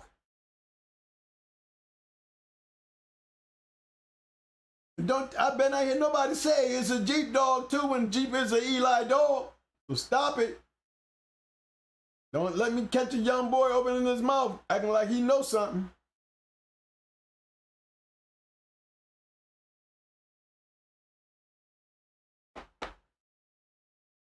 Honey Bunch's daddy was an Eli dog. Don't you ever forget it. That's for those who believe that Bully Son was her father. Great bred dogs. You don't hear about them all the time. But what we do know that there's results. Let's tap in Big Daddy. I remember Soul to Soul. I'm pretty sure a lot of you boys up north remember Soul to Soul.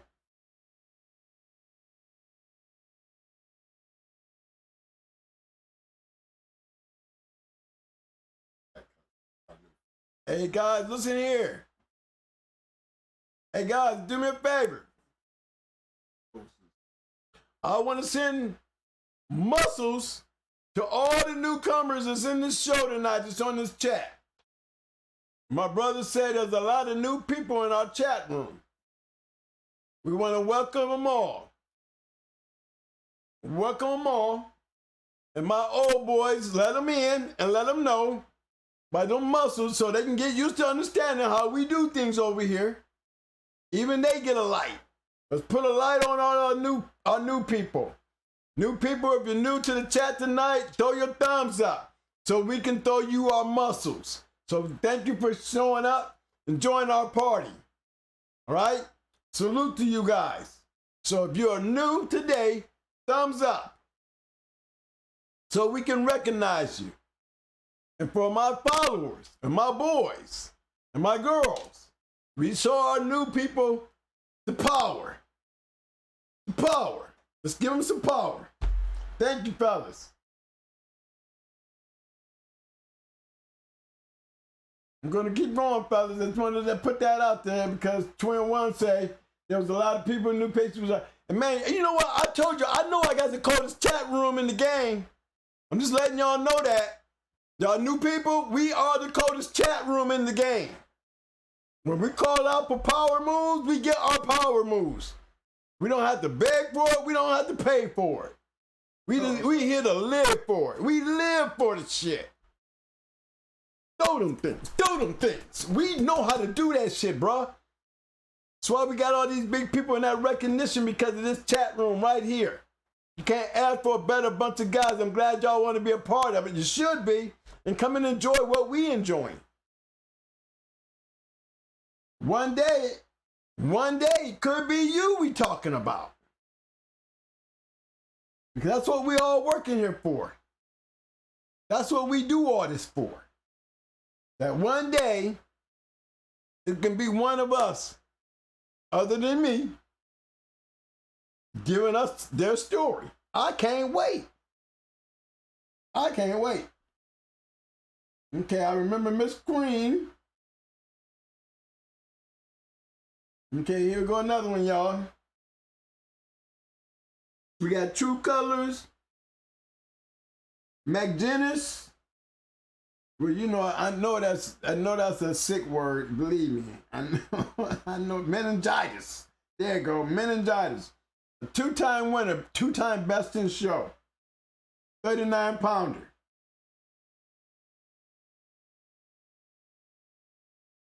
KK and True Colors. You're going to see a lot of KK and Ks and a whole lot of other people. What did I tell you about True Colors? What did I tell you about him? You're going to see his name in a lot of things.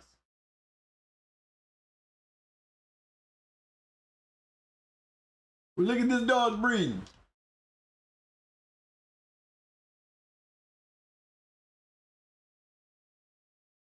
Now, you see these breedings?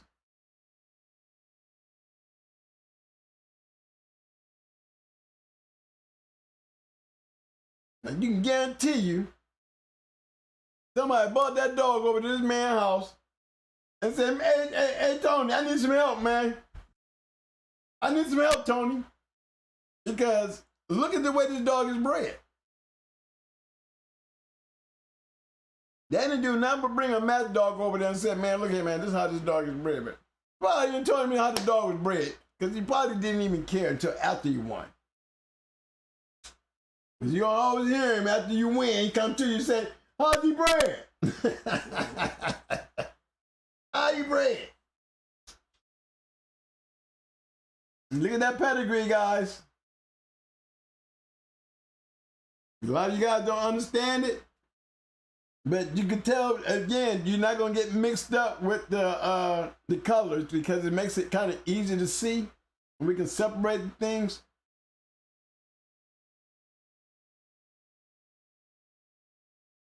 Citrus Kennels, Crazy Legs. Remember those Citrus Kennels? Shout out to Citrus Kennels. That's my boy right there. Boy came a long way.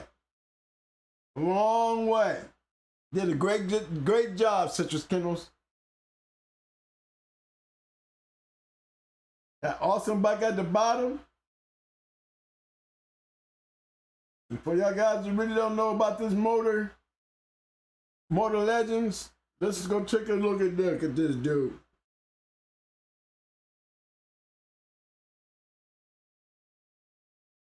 Just under 2 years old for champion. Okay, well, he's the two-time winner here. If anybody knows if he crossed over. If you guys don't know this McCool stuff, I remember Applejack. Everybody know Richard. Everybody know Ambrose. And then we still back on that Boudreaux shit on the top side of that.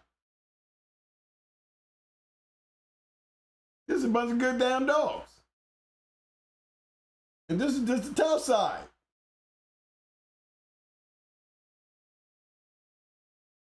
The guys that think that the Stone City don't work with the Boudreaux dogs, here's an example. Or the banjo stuff won't work. The McCool stuff won't work with the Boudreaux dogs or the yellow dogs or the buck dogs. Well, one damn thing for damn sure.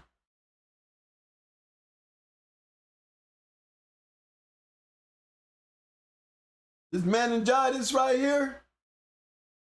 This meningitis two-time winner. Ian Beston show. No, she must have been a good one. Man, he must have been a good one. And I kind of look at this dog and tell this is probably just before he died. He died in 2016. He was pretty active all the way up to the day he died. But look at the breedings, guys. Somebody came to this man, probably showed him the papers, or he probably showed him the papers after he looked at him.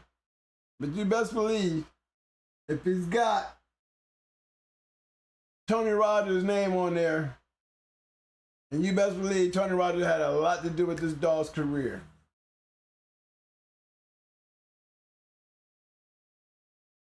Real nice bred dog. Showing you guys that just breeding them and breeding winners to winners, you're gonna get something. You know, I always talk shit about Detroit shit, you know what I mean? Because they'd never really be down on, you know, the breeding's like, you know, me, I'm the mad scientist type guy. Okay, we found another one here. Grand Champion True Colors and Real Deal. Black man. Had one time off the chain.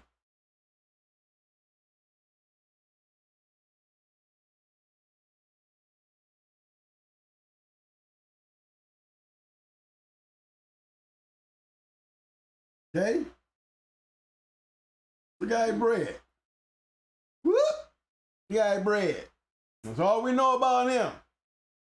Again, we see them names. We're going to see Tony Rogers and who? Always going to be Tony Rogers and something. We know about the Everlast dog. We know about Cleopatra. That's all we need to know. A grand champion. We're in a good place right here.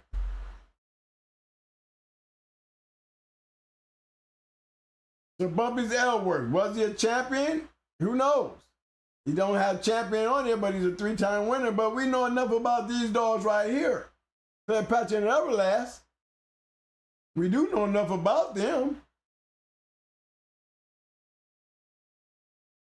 The dog had to be a bad dog.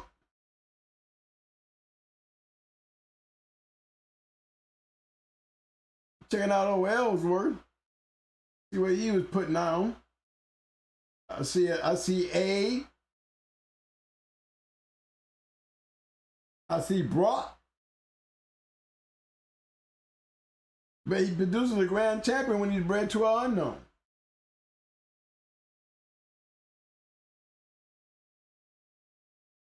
Check out siblings. He ain't got no siblings. So we had to give Ellsworth a question mark. But he also is the sire. He don't even have a dam on the bottom, guys, to a grand champion. You can't say the dog is bad, is bred terrible, because on the top side he's bred great. We just don't know what the bottom is. But we know one thing about it for damn sure. It was a winner. We must all agree. Concur? Definitely.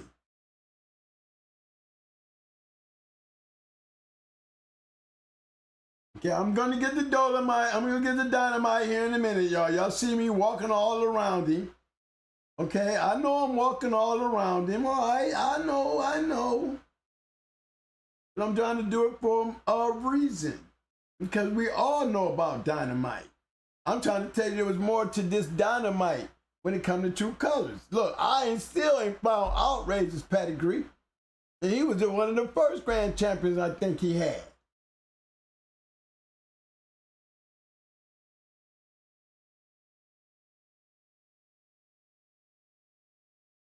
All right, y'all. This is Miss Mayhem.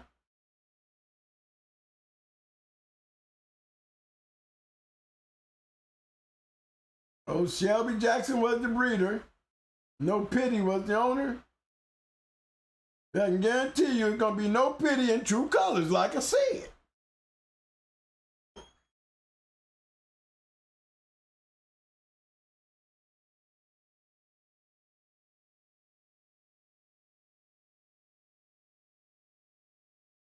See, I'm pretty sure we know the bottom. We've done enough of these guys, where most of you guys, if you don't know the bottom, there's going to be, we're going to probably run around here, end up on Richard here in the near future. Where we're going to talk about Richard. You go back to my old videos, I think Sniper was talking about these dogs here at the bottom, Coach Chiefs and all them. These were some bad dogs, guys. So we know the bottom. Why all those dogs is like this bottom side, you know? So it either was Wiley or Jigga, but I know between the dogs, these were some badass dogs here on that bottom side. And for these guys to make this kind of breedings, I'm telling you, these dogs was pretty good. We done seen these dogs win. And again, we can go right back up to the top again.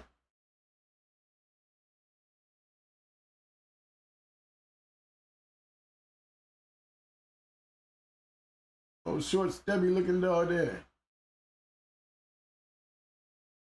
Nice body. Jackson. That's his name.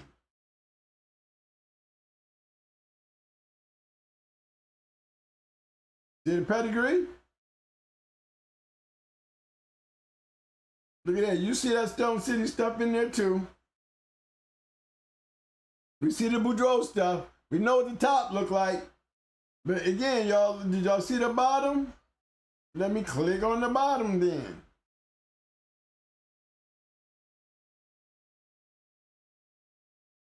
Giving you guys ideals.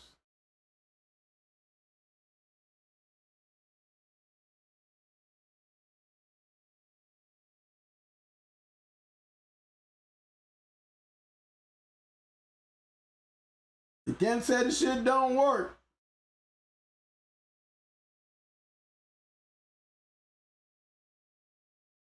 Coming off of Nico on the bottom too. But Johnson, PJ's Polly.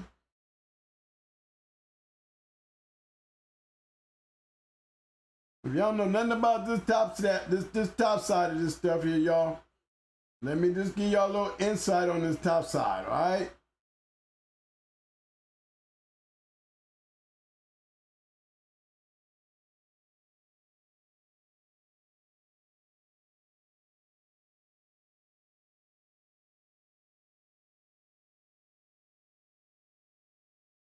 strong, nice breeding. One thing, if you don't see nothing else, you should see some very important shit like, hey, they were still match dogs. Match dogs. For those who don't know, Champion McVeigh, badass dog, y'all. Not only was he bad, he produced some good dogs. And Stone City Cross. And just in case, I'm gonna just throw him up there right quick.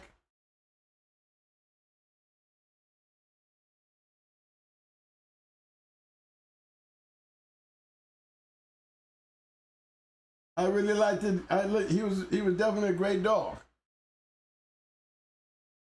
So when you see McVeigh, and you see Miss Becky, bred into that Boudreaux stuff now, things that you guys act like y'all don't want to do. Here's a dog that got this full of shit, top and bottom. Got Virgil, got all the right stuff in there, fellas. Don't care how you make it, just make it. And if you notice the colors, it's correct. So it's now hard for us to determine that these are match dogs. They're breeding match dogs. Again, they're breeding match dogs.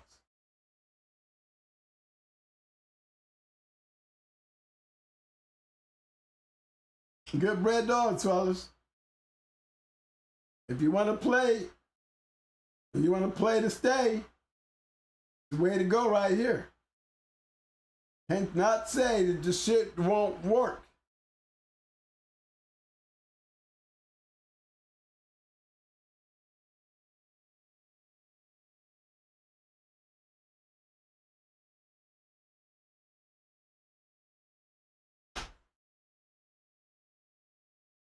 We can look at that cross right there and don't know nothing about the bottom.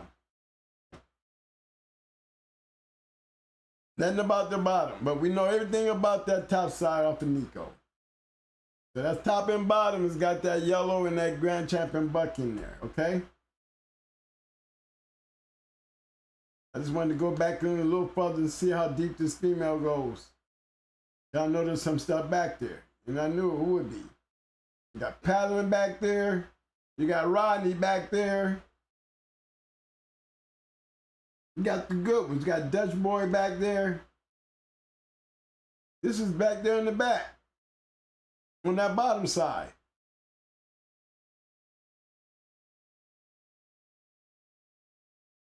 So we know we got Paddling, Rodney, and the Dutch Boy stuff, which we already know. We go back around that Boudreaux stuff.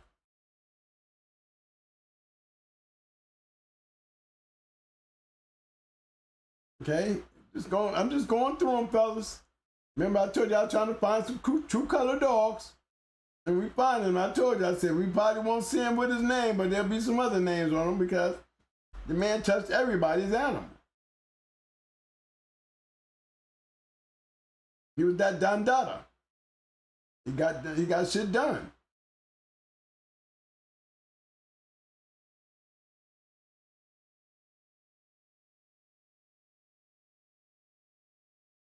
So we did Black Smoke already, right? Yeah. Now we're gonna see. I guess we did Mayhem. Did we miss any other one-time winners before I leave and go on over here down the right? I still mad I didn't find Grand Champion Outrage. Okay, we got Cream.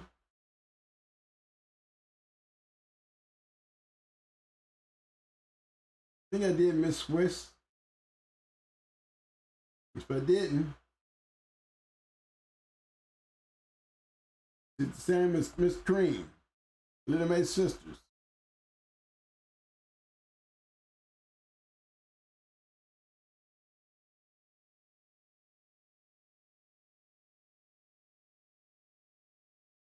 So she went 130 off a daughter champion boomer.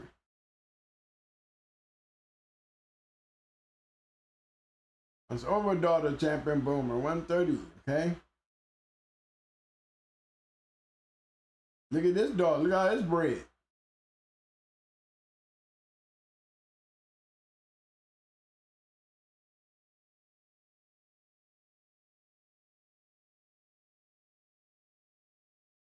Got some Frisco crossed up with some Mayday down there.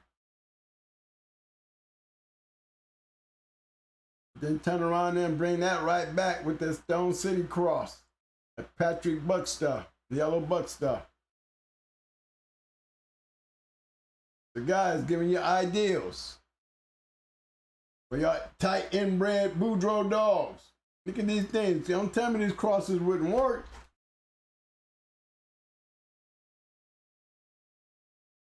Southern Bred said he had another one time in a flashback.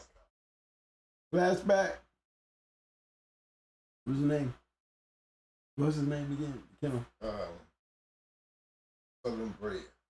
Southern Bred, April 3. Say he had another one named Flashback. Flashback. He had a winner named Flashback. A one-time winner. I don't know how you. He didn't tell us how he was bred, but he just bringing them. Look, these are dogs that was coming by way off of True Colors now.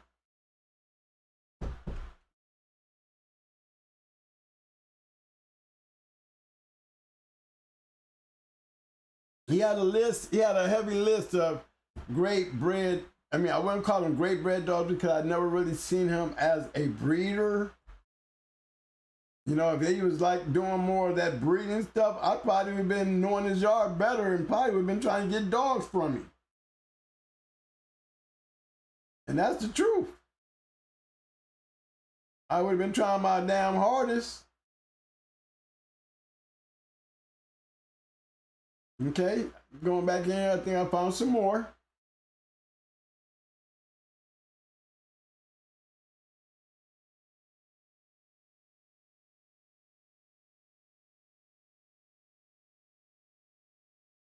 Okay, we got Bamp, a two-time winner.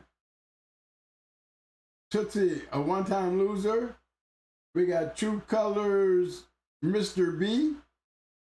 We got Grand Champion Black Man. We got Dynamite. We got Champion Black Dude. We got Champion Thriller. You see what I'm saying? I think I found the right spot, huh, fellas? I still don't see Grand Champion Outrage, but we see the winners that I'm talking about. The man was a busy man.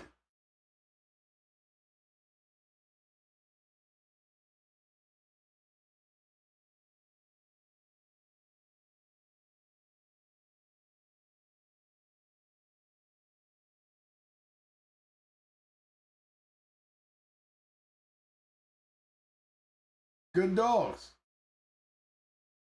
I mean, I don't mind. I just want to make sure you guys mind. But before I go on the Dolomite, as you see, I'm shopping around. I'm just trying to show you what kind of dogs was on these on this man's yard, where you can see it didn't take much. Finished one with just one touch.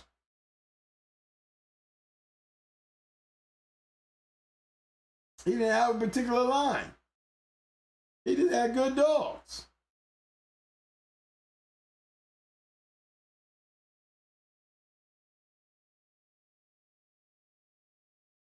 Good pedigree.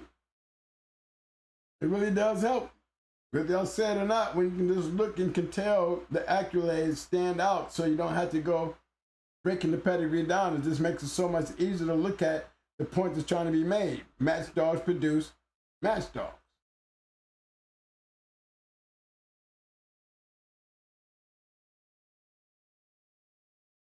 Lloyd DC, he lost one in 2 hours and 38 minutes.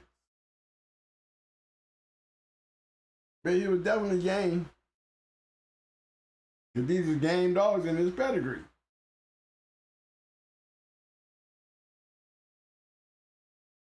And we talked about these dogs. There's a Snooty down in the bottom with Thor.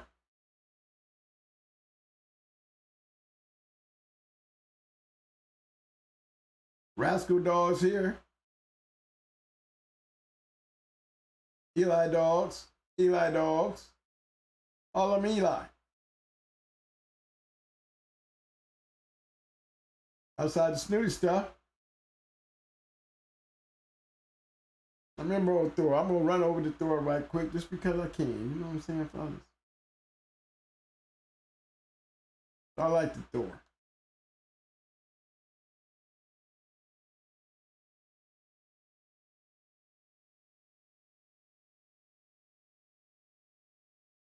Nice covered bred dogs right there. This is back in the day. I've seen all these dogs here. I've seen Thor, I've seen Bart, I've seen Smeller. I had dogs off of Smeller. Right off of him. Good dogs.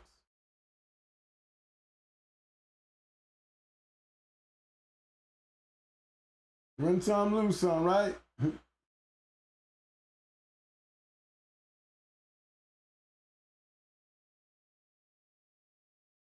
I'm getting back over there. I'm going back over there and check, brother. I just wanted to run through these pedigrees here.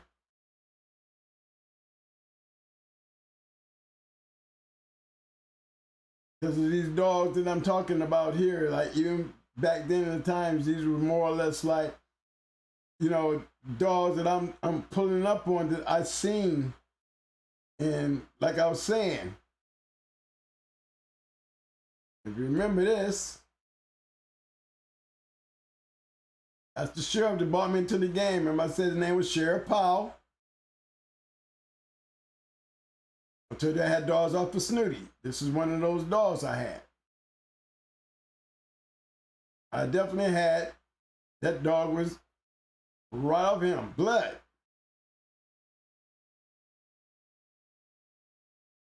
See it?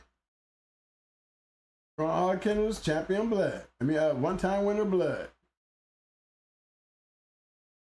He won over a 3-time winner in 23 minutes in the early 80s.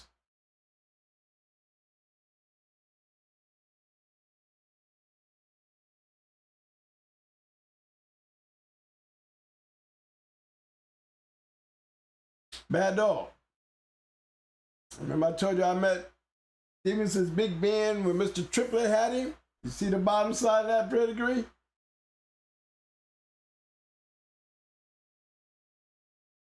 Keep in mind, guys, this is the dogs I started off with. And then we go back here and we just take them all the way to the front, way up here to the front. I'm going all the way back to where we were.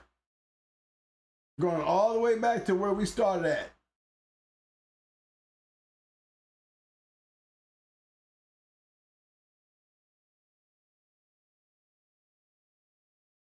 This is where we started at. And the thing, if you look at this pedigree, you would not ever would have thought that there's dogs in this very same pedigree that I started off with years ago. When I first came into the game, you don't even see it in the pedigree nowhere. But the results are. The results is all over the pedigree. They're still match dogs, whether you win or lose. At least you're getting out the yard. More Eli stuff, more Carver stuff.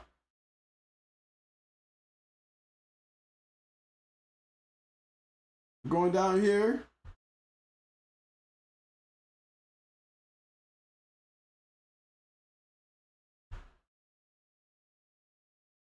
The dog lost at 10 months old. 10 months old. Lost at 10 months old. Tony had her, the little baby. Must have been one of his bad nights. Oh my God. Put something on a puppy. Okay. Still match dogs. I can't take nothing away from them. Mama was a match dog, 7-time winner, 1-time loser. Bring the pain. Is that the same breed independent? I know. Which it may be, may not be, but Jim Bob was a pretty decent dog. I remember Jim Bob. But I don't see, I don't understand the Tootsie Roll at 10 months thing, guys. I think I was trying to click on Mr. B. The Game Bulldog, little mate to Doc Holiday and Champion JR. And that should be all I'm litter, ain't it? Based on that conversation. Oh, we already see the Doucette stuff. No, you're gonna run into some Bulldogs in this shit. What did we say?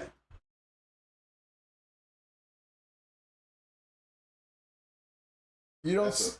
That's a prime example of dog make the picture. Yeah, that's a perfect example. Like Twin One said, this is a perfect example of the dog making the papers, not the papers making the dog. You don't see all the winners up there around the first, second, and third, but damn, look. We can give him the first and the second. As long as we get this result right here. I see 3 champions. It's gonna make up everything I missed in the 1 and 2 part of the pedigree. 3 and 4 was the setup. It would have never happened without 3 and 4. 3 and 4 was the build-up. 1 and 2 was the chemistry. Damn, you ain't gonna tell me Mr. Dorsett didn't know what he was doing. Cause that's an all-around bitch at the bottom.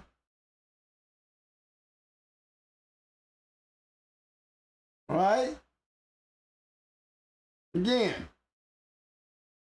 we're gonna always see true colors in somebody.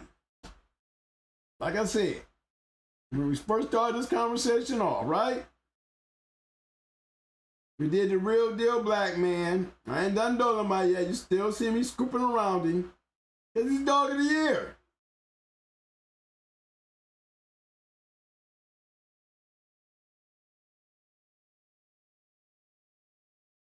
Okay, this one here, again, Tony Rogers and somebody else, black dude.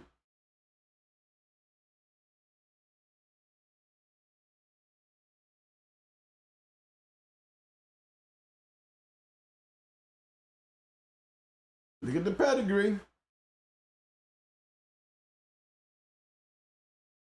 We see Mayday and Bulls at the bottom. And I see a little Ratliff in there. So, and I see Champion Ronnie in there. And Major's Ajax. So we're gonna take a venture.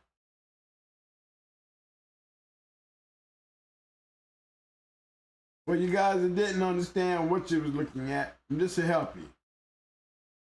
Make it a little bit more clear to you. You see it, fellas? They say there ain't no chemistry in that formula. You got Red Boy and Buckets.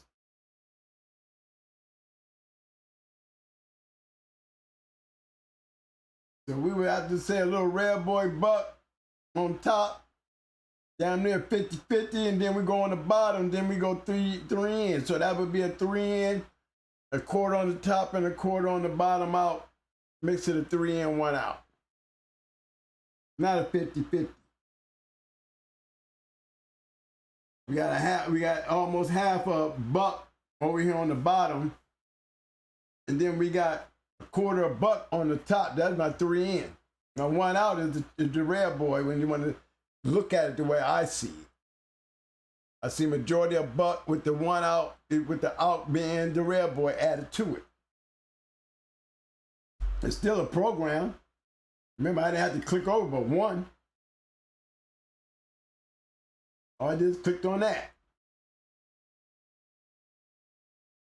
Okay, then you got the Mayday on the bottom, still yellow and buck. And when I say that with Mayday, because he's double bred Mayday, we put that in as far as Dolly you know, still going back to the bolio stuff.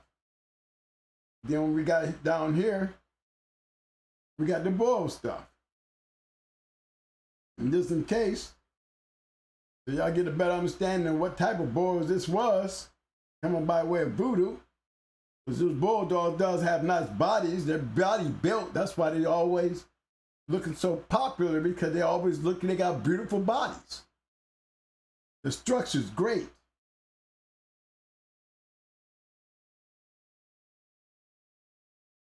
But look at that. Look at that breeding. Handicap, the queen, crazy Tippy. I've seen all of them. I've seen Handicap, I've seen Tippy. I have pictures of Tippy. I've seen Hart, I've seen Mr. Rogers. I haven't seen that Hardos. Them boys were some bad boys back in the day. You better be careful when you walk around their world. Hardos was another good kennel. They produced some great dogs. All right, y'all, we still on True Colors, y'all. We still on True Colors. A guy that we very knew little about as far as his inner thinking. But we can definitely tell what his outer thinking was. I think I held true to everything I told you about him. Did I get Thriller yet? Did I do Thriller? I told you I was going to tell you, I was going to show you he had a lot of champions. My research.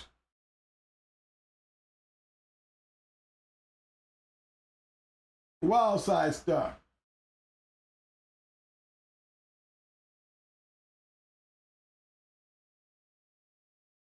No way in the world you're going to tell me Thriller wasn't supposed to win. Look at that yellow at the bottom. Cross right back in to that wild side stuff on the top. Yeah, I tried that shit too. I sure did. I would almost call this a 50-50 cross. And that's still giving them the Hellraiser stuff on the bottom. Man, I'm so strong on the yellow in that middle sector there. I would do more of a 50-50 than it would be anything else, because I still got all that yellow stuck right down there in that middle corner there. So it would be hard for that much yellow to say it's a 3 in, 1 out. It'd be very close.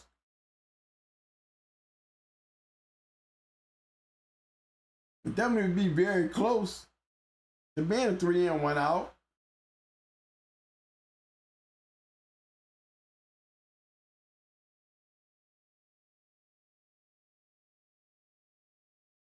All right, guys.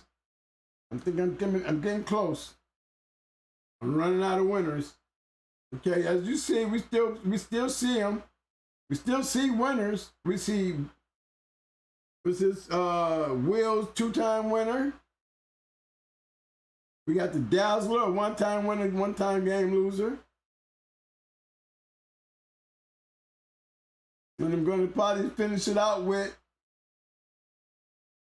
We're going to probably finish it out with the Dog of the Year.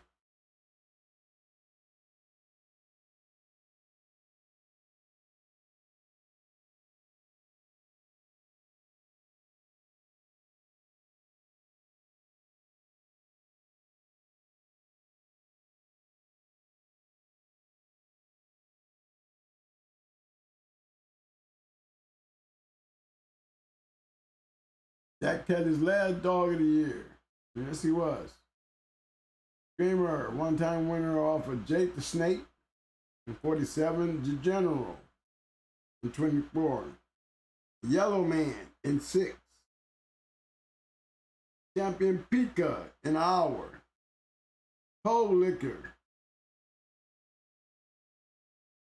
313, that's in hometown. 1-time winner. Off Grand Champion Luke Kane in 19. Champion Bud, 4-time winner.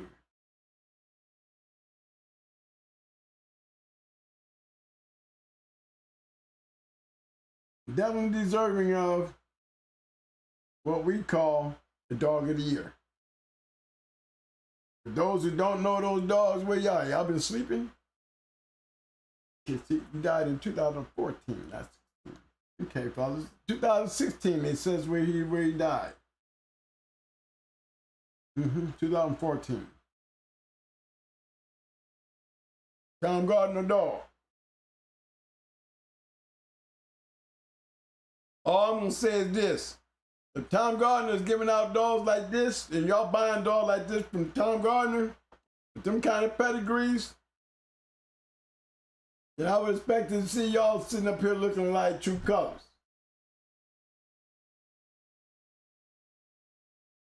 He did something with the dogs, though. I mean, he's the damn fact that him and whoever did something with this dog. He didn't care who it was, which we knew that anyway. He didn't pick and choose. He was that Dundetta, no? The man was the Dundetta. I can't even give him the Don King of the situation because he was bigger than Don King when it comes to these dogs. Don King didn't jump in the ring and do shit with nobody but run his mouth. I can't give him that kind of love when I got a man who's jumping right down in there making things happen. Don't care who he take with him. You don't care if he jump on your bandwagon. I'll ride with you. This is a dog man. This is what you seeing. A man who is just stuck on doing damn dogs.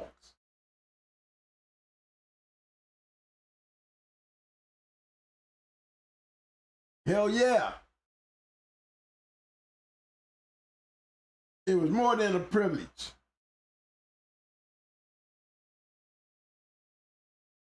It was more than a privilege to me, fellas. More than a privilege to me. So my shout out goes again to True Colors. Remember, we don't have much of a background on him outside of the fact that, you know, hopefully during the days to come, guys, keep your eyes on the chats. And let's make sure that we got people from coming from the back street, coming in, making comments about their experiences. It would be good for us to hear those kind of stories. If more people start speaking in on the conversations they had, maybe we can put something together to give us an idea of what was going through Tony's mind when he was doing all these things. We already know he was a bus jumper. He was a bus jumper, but what better person to have jump on your bus and take your shit out there and go win with? I'm all in favor of that. All right?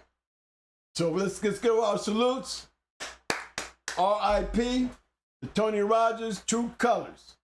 I still didn't find outrageous pedigree, but if your boys go out there and look around on the internet, pull up some of them old books or sites on there, you know, let us know, man. Go on hard to Facebook, man, and drop that boy's pedigree up in there. Grand Champion Outrage, True Colors, Grand Champion Outrage. Anybody got them old journals back there? You'll see him in the Grand Champion list. Pull him up. He was a good dog. I'd like to have his pedigree so I can present it to you guys. I'll be right back. I gotta go get my list. Remember, I told you I was gonna be reading my contributor list today. So I'm gonna be right back. Let me go get it.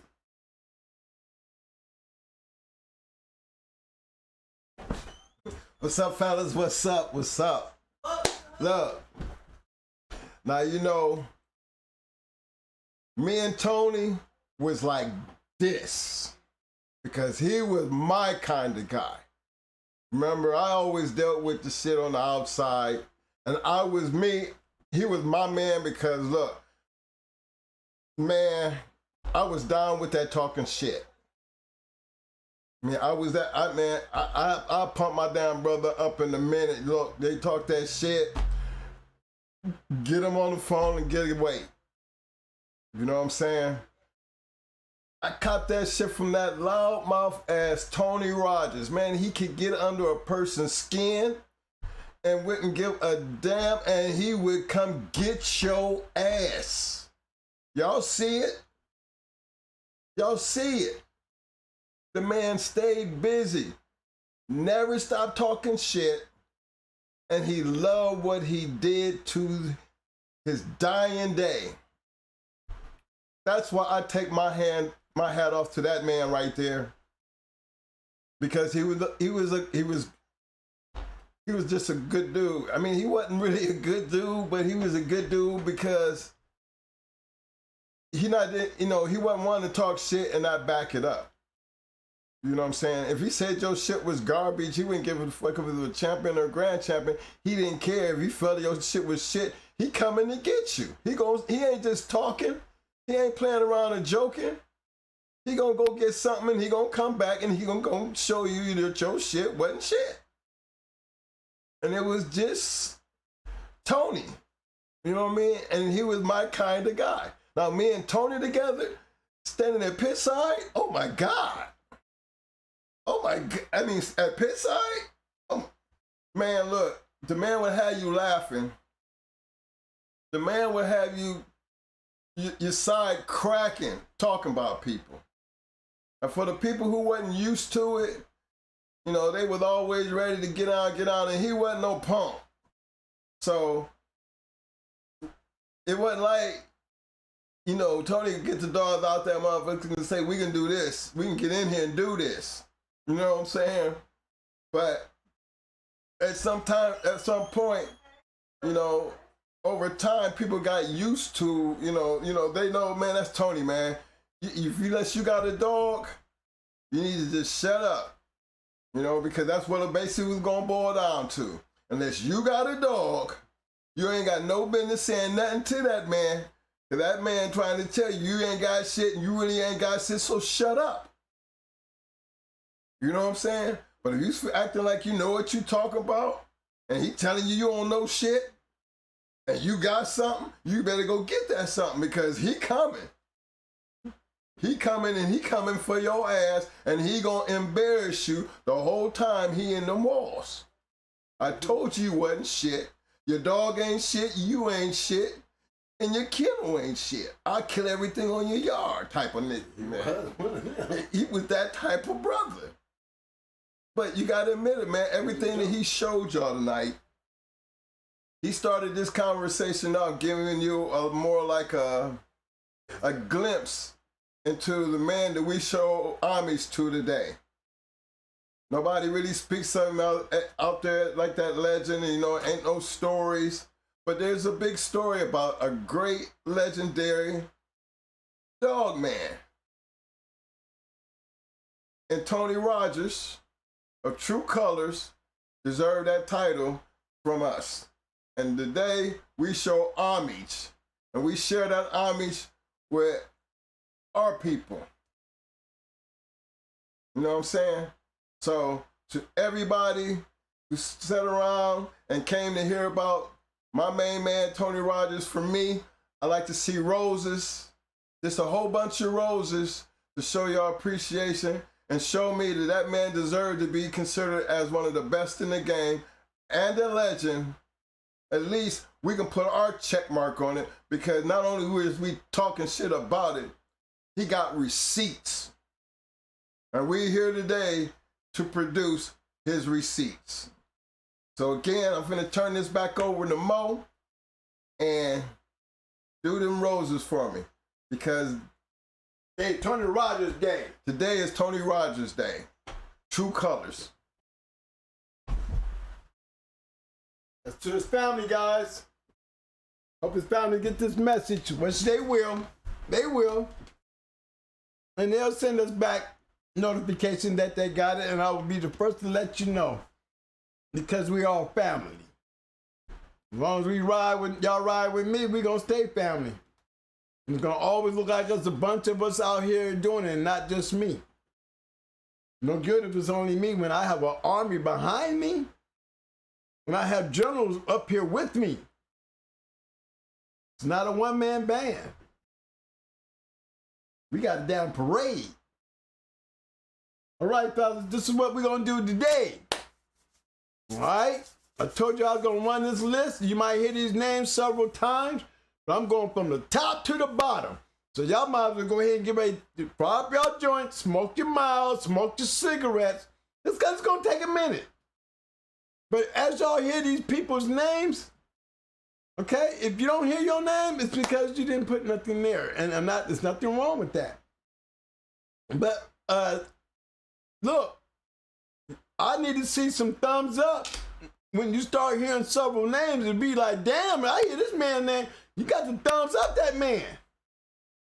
If y'all have any goodness in your hearts, being that you ain't put up nothing because we're not asking you to. But if you want to do anything, hey guys, show these guys appreciation that have done it. That's what I'm doing it for today.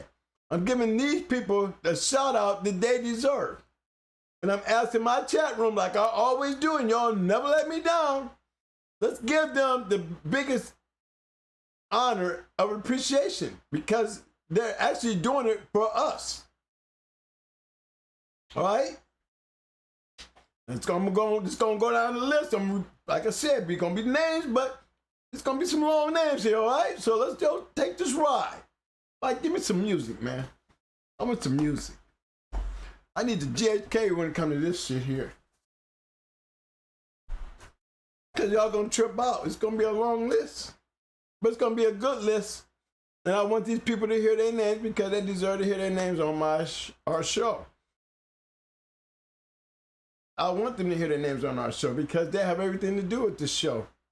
And everything that's happening down in the basement.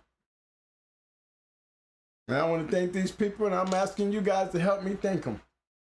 Because it couldn't happen without them. And those out there who wants to join in, man, it's right there at the bottom of the screen. Cash out. All right?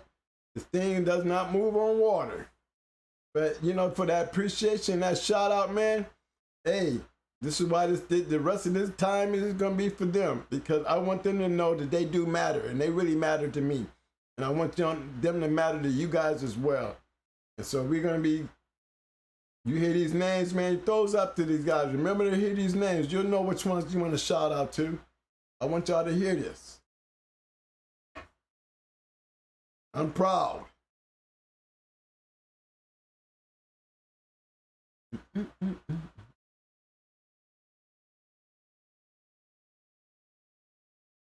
And the man said, let there be the giving. Yeah, we're gonna have to rock some beats behind this shit. As I read these names out, because these people right here deserve it. They need to have that going hard sound busting in the background. Why? Because they are the ones that's making this happen. They went beyond just coming to the chat room and being involved. They went beyond that. They went beyond, you know, the appreciation of just being here. They wanted to give back. They wanted to give in. And that's all we asking you guys to do.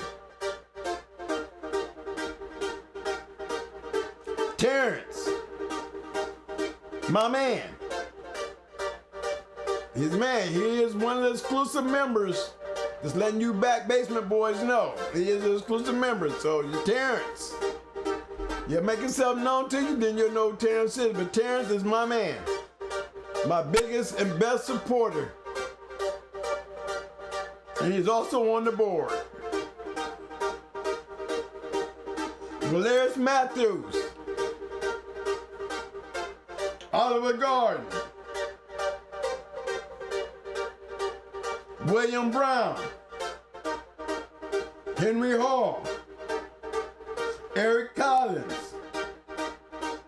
Valerius Matthews. Terrence Collins. Brian Watson. Eric Collins. Ronald Green. Terrence Cohen. Terrence Cohen. Valerius Matthews. William Brown. Kevin Denister. Eric Collins. Anthony. Terrence Cohen. Terrence Cohen. Terrence Cohen. Eric Collins. Jewel. Sean Everett. Terrence Cohen. Joe. Eric Collins. Marcus Summons. Marlon Manson. Marlon Manson. Marquise Johnson. Eric Collins. Ronald King. Terrence Cohen. Devin O'Ray. Sean Everett, Bruce Lowe, Eric Collins, Cedric Cameron, Eric Collins, Marius Matthews, Ronald King, Terrence Collins, Coras Miller, Sean Everett, Terrence Cohen, Joe, Ronnie, oh my boy, Parrish Brown, Corin Davis, Cooney, Tony, Anthony, Marius Matthews, Terrence Cohen, David Goodwell, Timothy, Sean Everett, John, Marius Matthews, Manuel Derek Migado, Ant, Larry Ellison, Anthony, Boris Matthews, Lauren, Corin Davis, Cooney, Parrish Brown, Jeremy Kendo, Emerald Derek Magrello,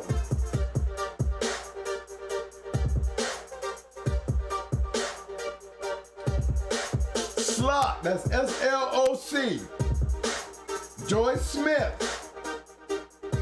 Sean Perry, Frederick Harris, Richard Brown, Edric Barnes, Ronnie Neal,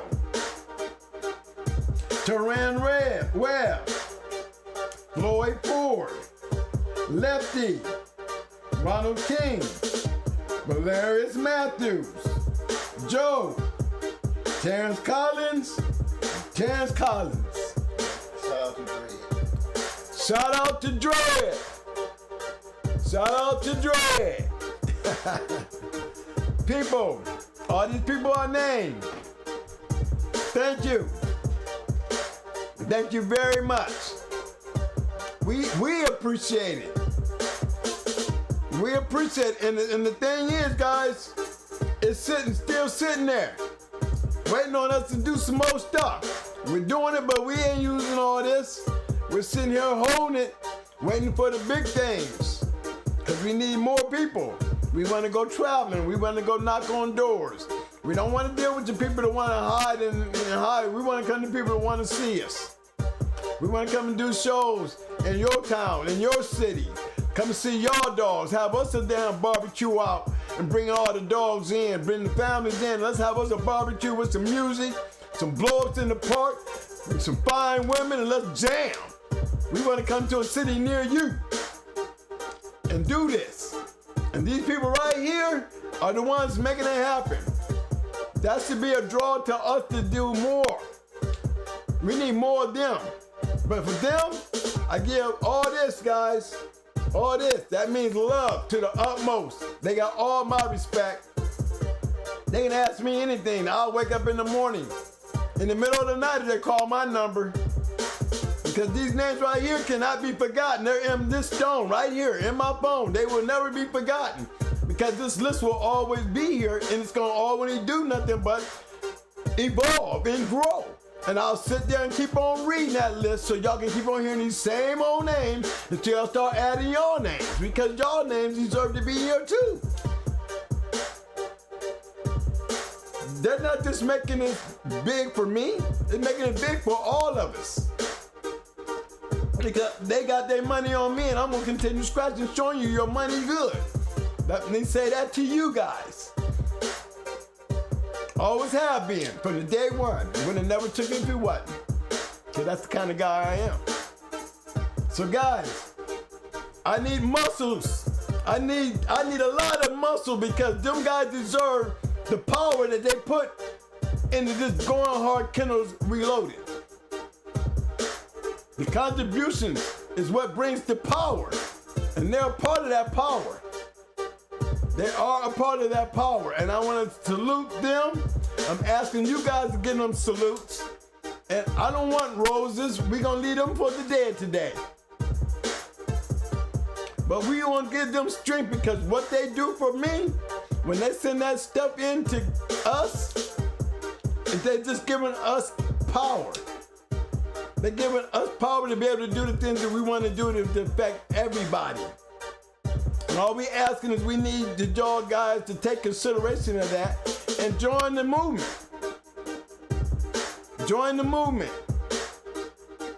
One day I will be over there sitting over there on 7-8.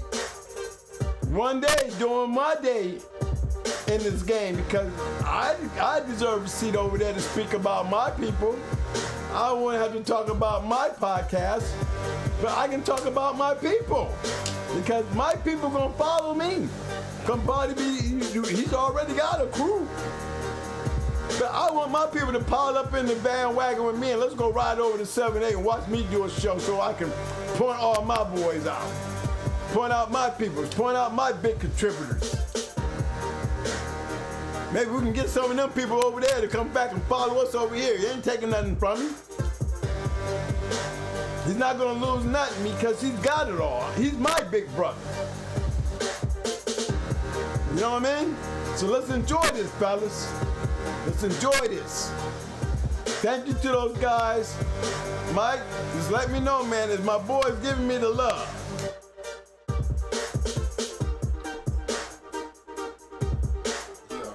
My people's giving me the love. Man, I'm telling you, man, I have people, man, who literally goes to my chat room. Did you know there's people out there, guys, that go into Going Hard Reloaded just to open up our chat rooms. Because we give out more love than anybody out there. Than anybody out there. When we call for it, we got the power to give it. I'm telling you, man, you're hearing it all over the place, man. I'm getting it all on the back street. People literally come on there and they'll tell me, man, they go on the chat because you got the livest chat out there. Why? Y'all don't talk. Look, they say when twin talk, the room get quiet as hell. Y'all don't, how can I have a good chat room and y'all don't even communicate with me? I don't have none of y'all calling in. I understand, so why are these people loving y'all so much? Because y'all give them enthusiasm, man. Even if you ain't saying nothing, just the responses and the reactions and them roses and them and the smiley faces and the attack on the ignorance. The people love that about this chat room because we keep it real. You know what I'm saying? Everybody in here might not be a full-fledged dog man, but one damn thing for damn sure, you in a full-fledged goddamn podcast room. Goddamn it, I put it like this, if it bark like a dog man, then goddamn it, you a dog man in this damn room. And you're gonna be accepted as a dog man, even if you don't know shit, but in this room here, that's what you're here for. Because we here to give it to you like it is. I'm giving it to you raw off of what I did off my back. The sweat and all. Giving it to you. Now, how can you not appreciate that? How can you not stand behind it? Especially when we have a following that ain't nowhere close as big as everybody else, but they talking about us, y'all.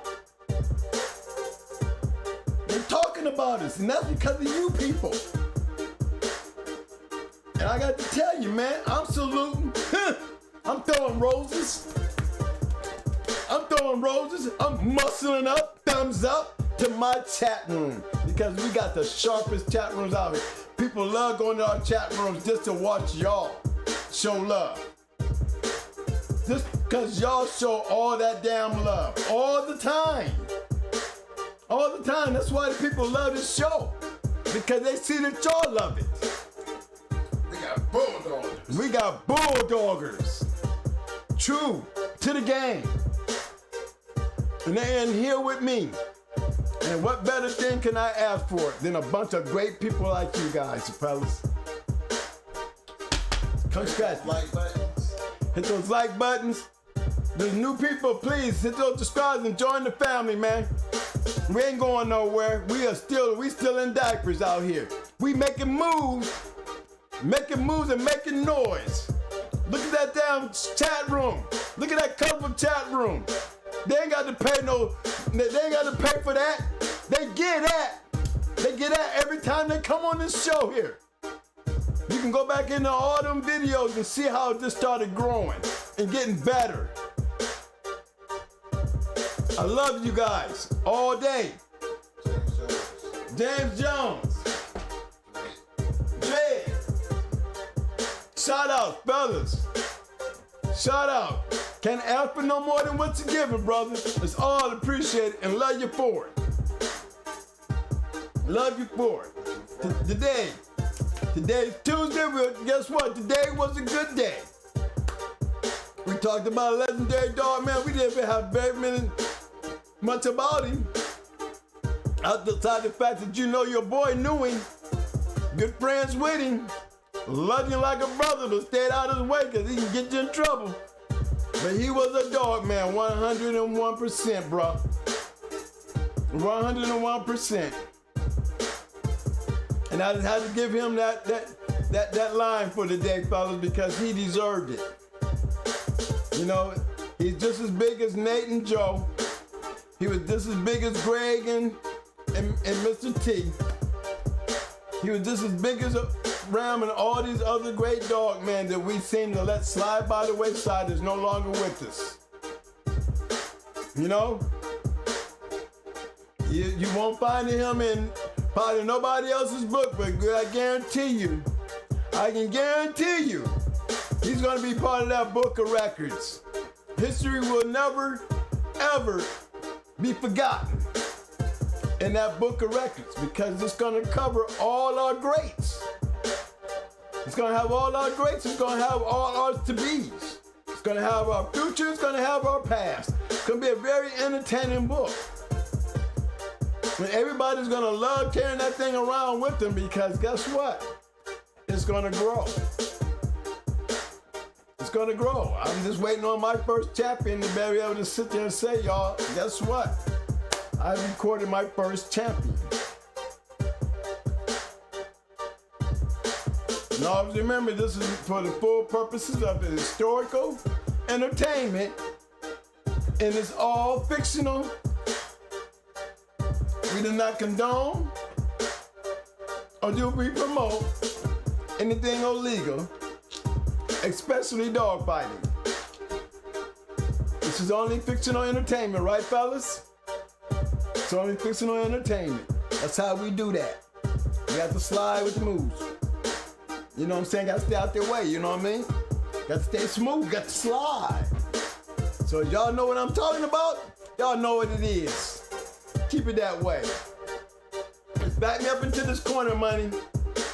This corner right here today, this scratch right here today. This scratch right here today, this is a money scratch right here, y'all.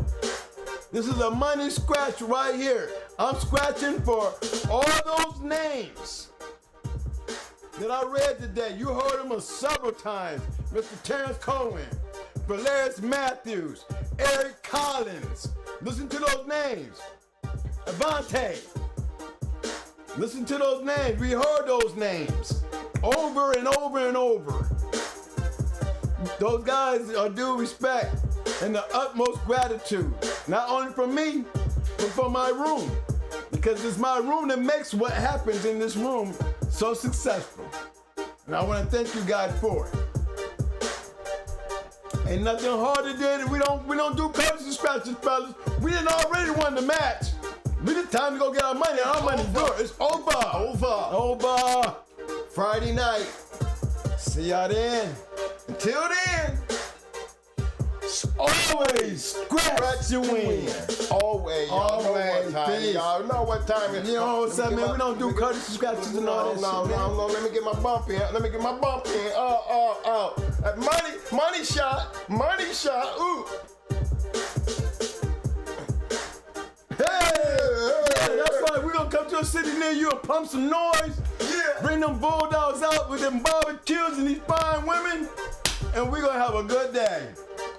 See you Friday.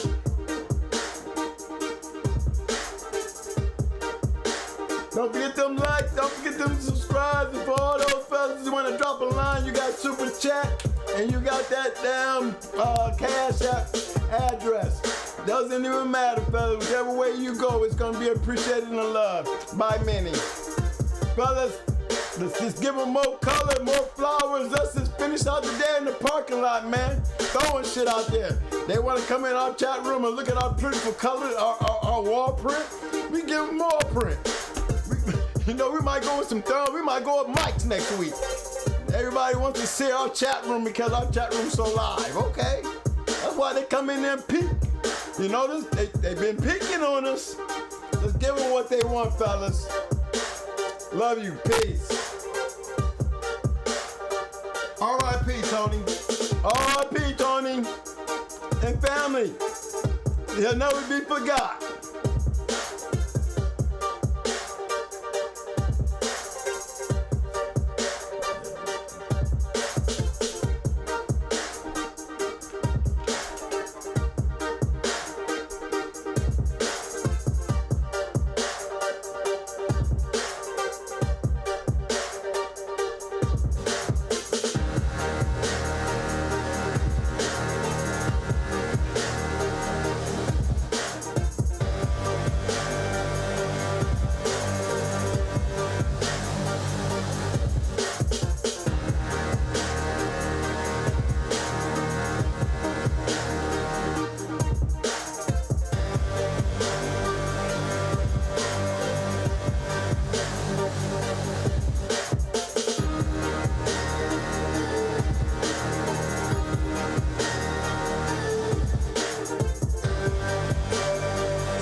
This ain't a weekend.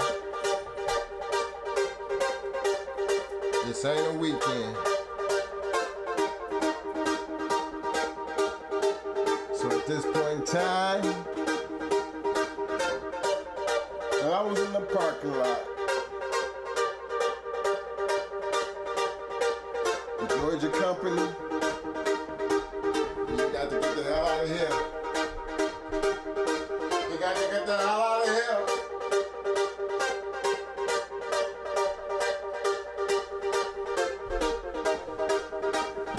But it's been a good evening.